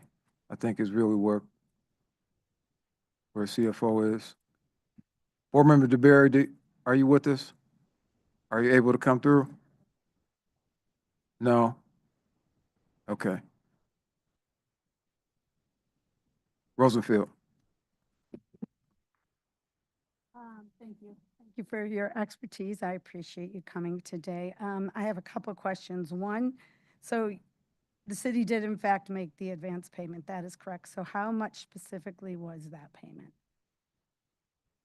The payment for 24 was 178 million is allocable for MEABF, and for 25, it's 168 million. And those payments have been made. So was the city required to make that payment, or it was a volunteer payment? No, the city chose to make that payment. So it was a volunteer payment. Okay, thank you. I think it's important to note that the state and going to the state is a separate issue. It's important. We as a newly elected board will definitely do that, but that's not going to help us today. And then my final comment would be to something that Board Member Bannon said about the $50 million or something like that in interest. Just to keep in mind, because again, I do believe our obligation is to the families in Chicago Public Schools, that is 500 teacher positions. That's all. Thank you. The only Board other Member thing, Lopez. the only thing I want to add also, Member Rosenberg, is that also, and again, there's complexities that to be fair, we hadn't seen this information before, so we want to make sure we analyze it in multiple ways. But also, the deficit will just grow for the future because, like I said, I really appreciate, Jill, the fact that to, again, give you and the team credit, you have been more transparent about TIFs than anybody since I've been here. So I want to first call that out. And you've been more transparent about plans for explorations than I've ever seen. So again, I want to first thank you for that. But board members, we are counting these specific revenues already in our outlying budgets. And so every one of these TIF explorations, because the city has been so transparent, which is a new thing for us, as you think about a $500 million deficit for next year, which is the minimum, that's the floor, it could only grow from there. These revenues were already accounted for in that budget and then in the projection for the future years. Thank you. Question is regarding on page 5, it shows some of the interest rates depending on the scenario. Just want to confirm, will these rates, are they going to be stable or are they going to be dependent on the market? For example, scenario 2 calls for 5 years. Would the 4.78% increase or potentially increase depending on the market in 2 or 3 years from now? That's just the current market. Yeah. And interest rates move up, they move down, there's nothing that, in this presentation that can control or guarantee what future interest rates will be. Thank you. The second question, and this is probably more for CPS leadership, is will taking an additional borrowing have any impact on the current borrowing that we do for any infrastructure or capital funding?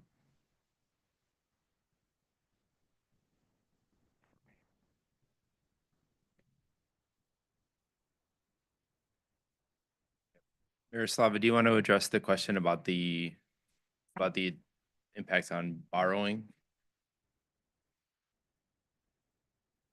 Well, we have to borrow about 600 million a year for capital. We know that we're going to be doing refinancings next year.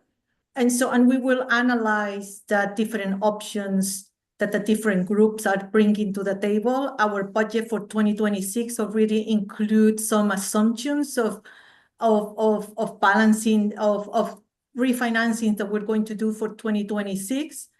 What I'm hoping is that everything that we're doing, it will keep our ratings stable, so we're not going to receive any downgrade with all of the things that, we're doing or we're not doing. And, that doesn't impact our ability to go to the market. So that's why for us, it's important to make sure that we understand, because we are things that we're going to do in 2026, and our rating staying stable. So if the rating stay stable, then we have better access to the market. But at the end of the day, it all will depend on what will be our access to the market, right? CPS doesn't have an endless amount of money that you can go to the market and say, this is what I want.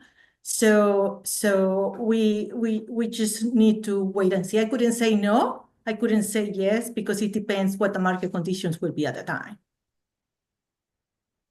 Thank you. And the last comment is, I think it's important, at least for me, thinking into, we already know we have challenges, financial challenges coming up in the next, at least fiscal year. But there are other challenges that we're not aware of, looking at the federal government, that potentially we might, get reduced funding for Title I, for English as second language. And what does it mean taking on now more debt payments? Thank you. Yes. So with regard to next year, obviously we're keeping an eye on those challenges with regard to the federal government, and those are concerning, obviously.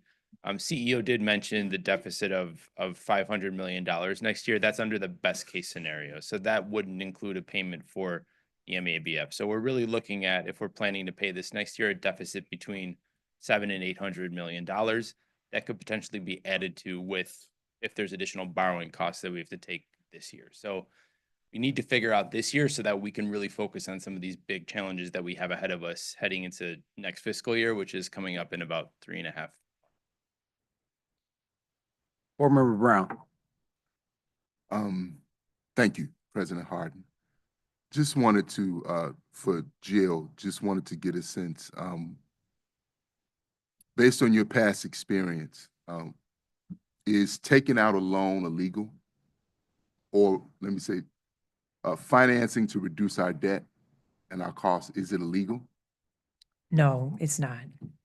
Okay, so I want to share with the board that we've been told repeatedly that it is.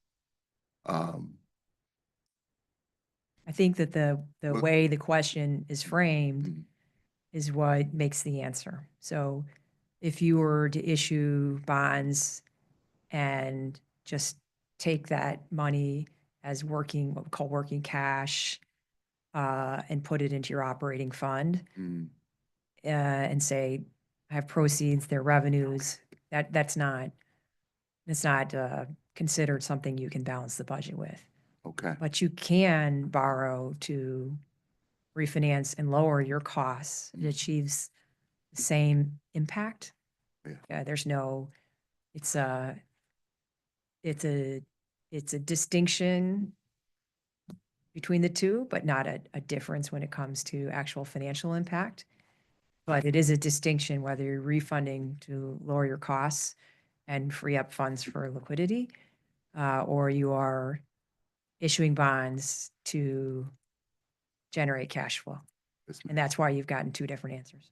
Yes, ma'am. So the second part, I guess this is more of just a statement. Today or yesterday was a great day in the state of Illinois. I'm like, what is he talking about? Turned on Channel 26 and Dyett High School was playing in the state semifinals basketball tournament. 10 years ago, Dyett High School was closed. And in places like this, people like me were ridiculed because they didn't believe that this neighborhood high school that was closed would be reopened. And yesterday, they're in the state championship. So win or lose, they should be here at the board and they should get celebrated. What's the point? I think that the state strategy is directly connected to what we're talking about because there's a potpourri of things that have led us to this moment. It's not just the lack of resources. I will share with everyone here that I've been a part of a coalition of community groups for over 20 years, and never once were we invited, sat down at the table and said, this is our dilemma, partner with us. Let's go down and let's not just advocate, but organize. There's a difference. There's a difference between advocating and building the power to transform reality.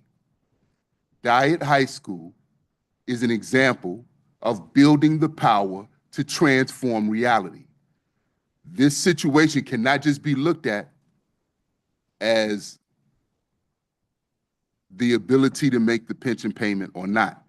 We also have to include what is our strategy to go down to the state and bend reality. That is just it, plain in a nutshell. So I'm just concerned because we were informed that one, it was illegal, that two, the only way we could borrow was against capital, was for capital projects. Plain and simple, we were told that. And so I appreciate your presentation because it gives us a different perspective to look at and just really try to understand what the way is forward. But I think what I'm clear on is that there are options and we have to kind of deal with all of that. Thank you. Board Member Rivas. Thank you, Mr. President. So some questions here that I have. And just some making sure that we have the facts straight.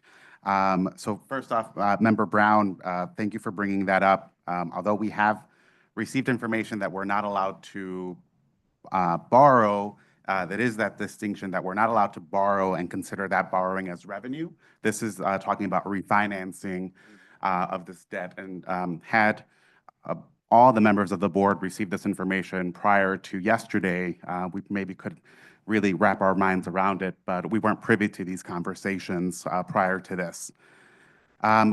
First, fact checking, can CPS, can our board, can we levy, can we talk to voters, ask voters directly to levy taxes? Or is that something that someone else has to do on our behalf?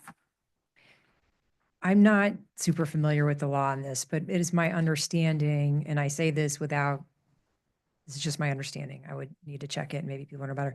I think city council would have to authorize you to do a referendum. I don't think you can do, I don't think you have the powers to just do the referendum. I think, but I think, and again, somebody will have to check this. I think someone here can. City council can authorize the referendum and then you can go to the voters. By state law, board members, we're not allowed to do Yeah. referendums. And, or very, in such very limited circumstances. But in essence, I think like there's a small referendum you can do for capital, maybe for 50 million, but that's, something like that. But in terms of referendums to raise operating revenues or even to do what other districts do, to Joe's point, we don't have those powers, which is one of the disentanglement issues with the state as well as you become a fully elected board. I've been sharing this since I came to Chicago. The way every other district in the country handles their capital needs is through referendums. I did them in Nevada, I did them in Texas. I mean, that's just how it's done. Chicago is the only district in the state that is not allowed to do that. And then the reason that's important is because every borrowing that we take out is from operating dollars. So in Naperville, they're not having to make a choice about fixing their high school or renovating their high school and taking money out of the classroom. You're doing that every single year. So that's why every time we borrow, we're just taking more dollars out of the classroom. Yeah, and I'm going to say that I suspect that this is all part of the legacy of how CPS has been treated differently because it was under city governance. The next question, I looked this up based on the this last page of all the different types of entanglements. So we have $10 million that the city graciously provides in water and sewer to our schools.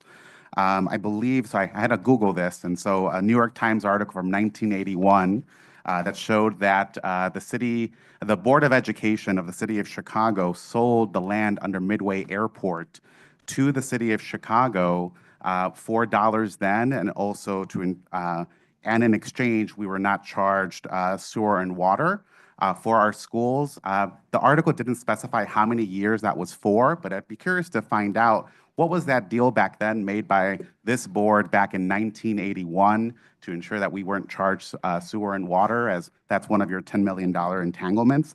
You probably don't have that answer now, but I'd love to find that out. Definitely not. Great.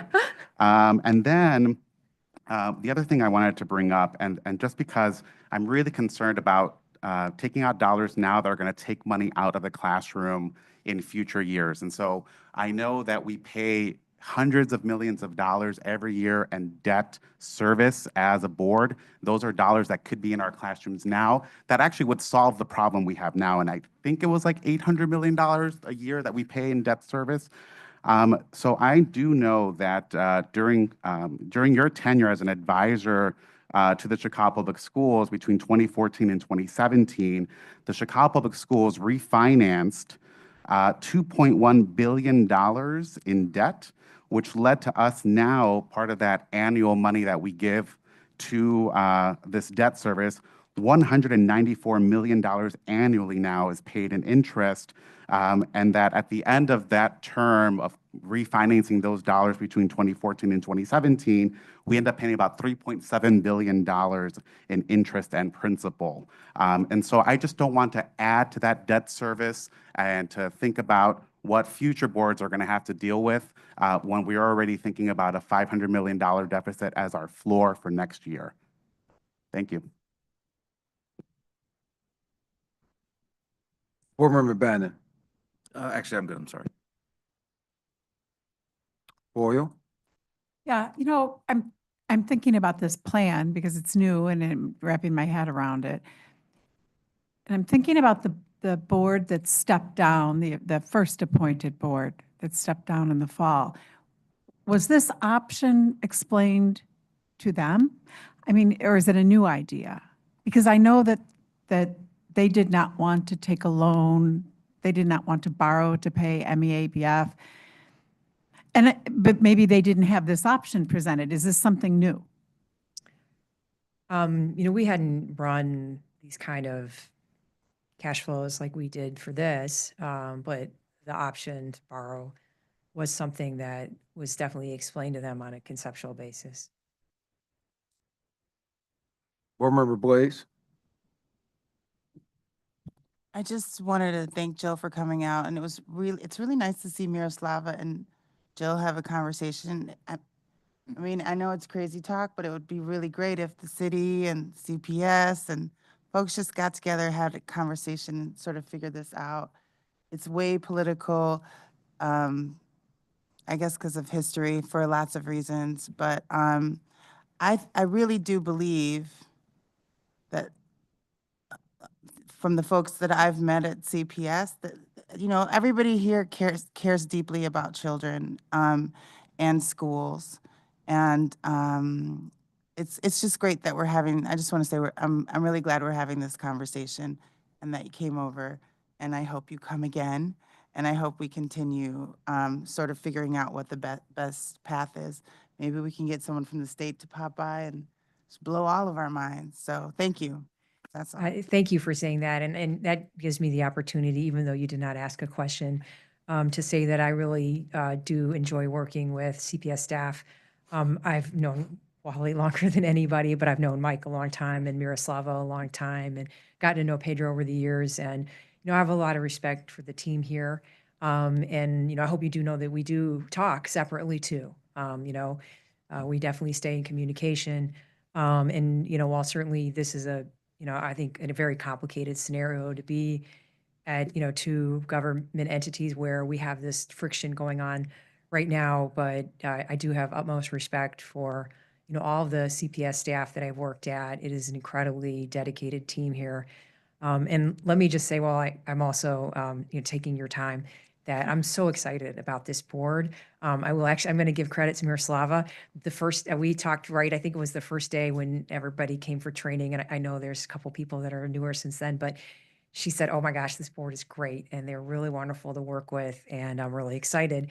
And the limited interaction that I've been able to have has really just confirmed what she said to me, that this is a really wonderful group of people. I love the debates that you're having. You're asking all the right questions, all the hard questions, and I'm excited for CPS to have this kind of leadership.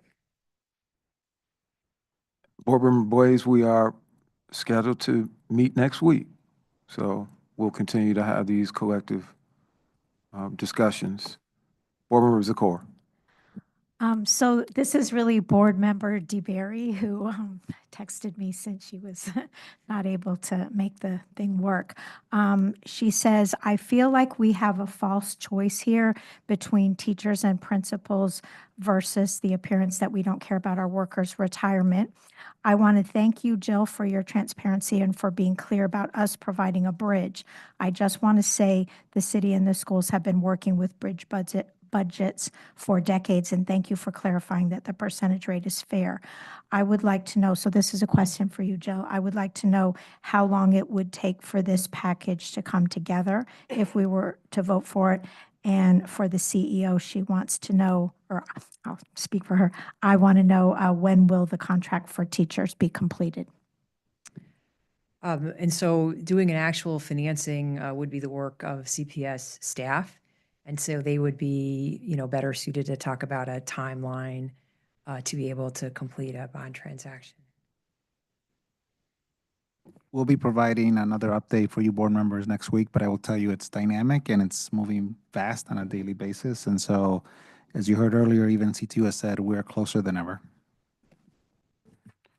And just one final comment, and Jill, you may want to opine on this. As we just talk about TIFs and the amount of money that's due to CPS and so forth, I think it's important to note how TIFs actually work, and that the investment that goes into a TIF district is designed to attract, it's addressing blight, it's designed to attract business into that area so that it can generate the actual taxes. And so, it has to start somewhere, and that's the rationale for a TIF in the first place, is to create an environment that does produce tax increment that can then be used to support infrastructure, city, and other such taxing entities. So I think it's important to understand how the whole thing works. And so if you don't have first the investment, then you don't have the entities that are paying the taxes, then generating the ability for us to collect. So just from a sequencing perspective, it's important to know that if you are projecting certain dollars that are to come to us, it first has to be predicated on the entities themselves being there to produce the actual taxes. So I just wanted to make that point. I don't know, Jill, if you want to add anything to that, and if I'm capturing that accurately. Yeah, I mean, you're capturing it accurately. My personal opinion about TIFs is that, way too many were recreated. We go back, 20 some years ago, Mayor Daley, there wasn't anything I think that he was more fond of than creating TIF districts. And, board member Brown said earlier, he, would say that it was his only economic development tool. And he used it extensively.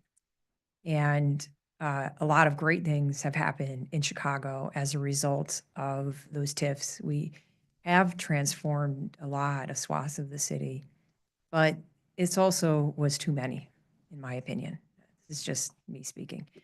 And it has taken a lot of taxing dollars out of CPS, the Park District, the county, the city's operating dollars. And so as they're expiring, we're extremely committed to them expiring. We have the tension that, we do have a city council that's been used to being able to control the spending of the money that's in those TIF accounts. And, I know you had asked questions earlier about them expiring earlier, and I said I'm not really hearing a lot about that, but that's out in the ether, right? I mean, other people talk about that. And I think there's a desire by many people to see that because of wanting to sort of correct some of this history faster. But the tension does exist that we do have projects that are slated to happen, and we do have a lot of good things that are coming out of it. And whether you end those early or stop doing that, that's a hard thing to do. But, this mayor is more committed to putting the TIF dollars back into the hands of other governments more so than anybody's ever been. That's why the years in which the mayor has been in charge of budgets, that the TIF surplus have both been record years. It's why this plan to issue bonds for us to fund economic development projects out of the money coming back to us was implemented under this mayor, because he is looking for tools that let the TIFs go away and have us continue to make investments. So it's important for the city that we move away from the reliance on TIFs, and we are putting that strategy to work. Thank you very much, Jill. Board Member Smith? Yes, I just want to say, I'm deeply concerned about anything Mayor Daley was fond of. However, would you, Jill, say that schools, good schools, great schools, are one of the biggest attractors of people to areas? Yeah, I think schools are obviously important. I mean, is it the only reason that people move to Chicago? I don't think so. I think that the corporate it's environment a that we big have is attractor, very correct? important. But good schools are important. Yeah, so as we talk about what TIF dollars are invested into in terms of businesses, I think sometimes we put business over education, when education is one of the biggest attractors of great people to our city, and that also needs to be one of our #1 investments. Thank you. Again, Jill, thank you very much for your presentation and the time you spent. It was very helpful, and we'll continue to work with you as we work through this. Thank you for having me here today. This concludes very much. our second FY25 budget hearing. Thank you.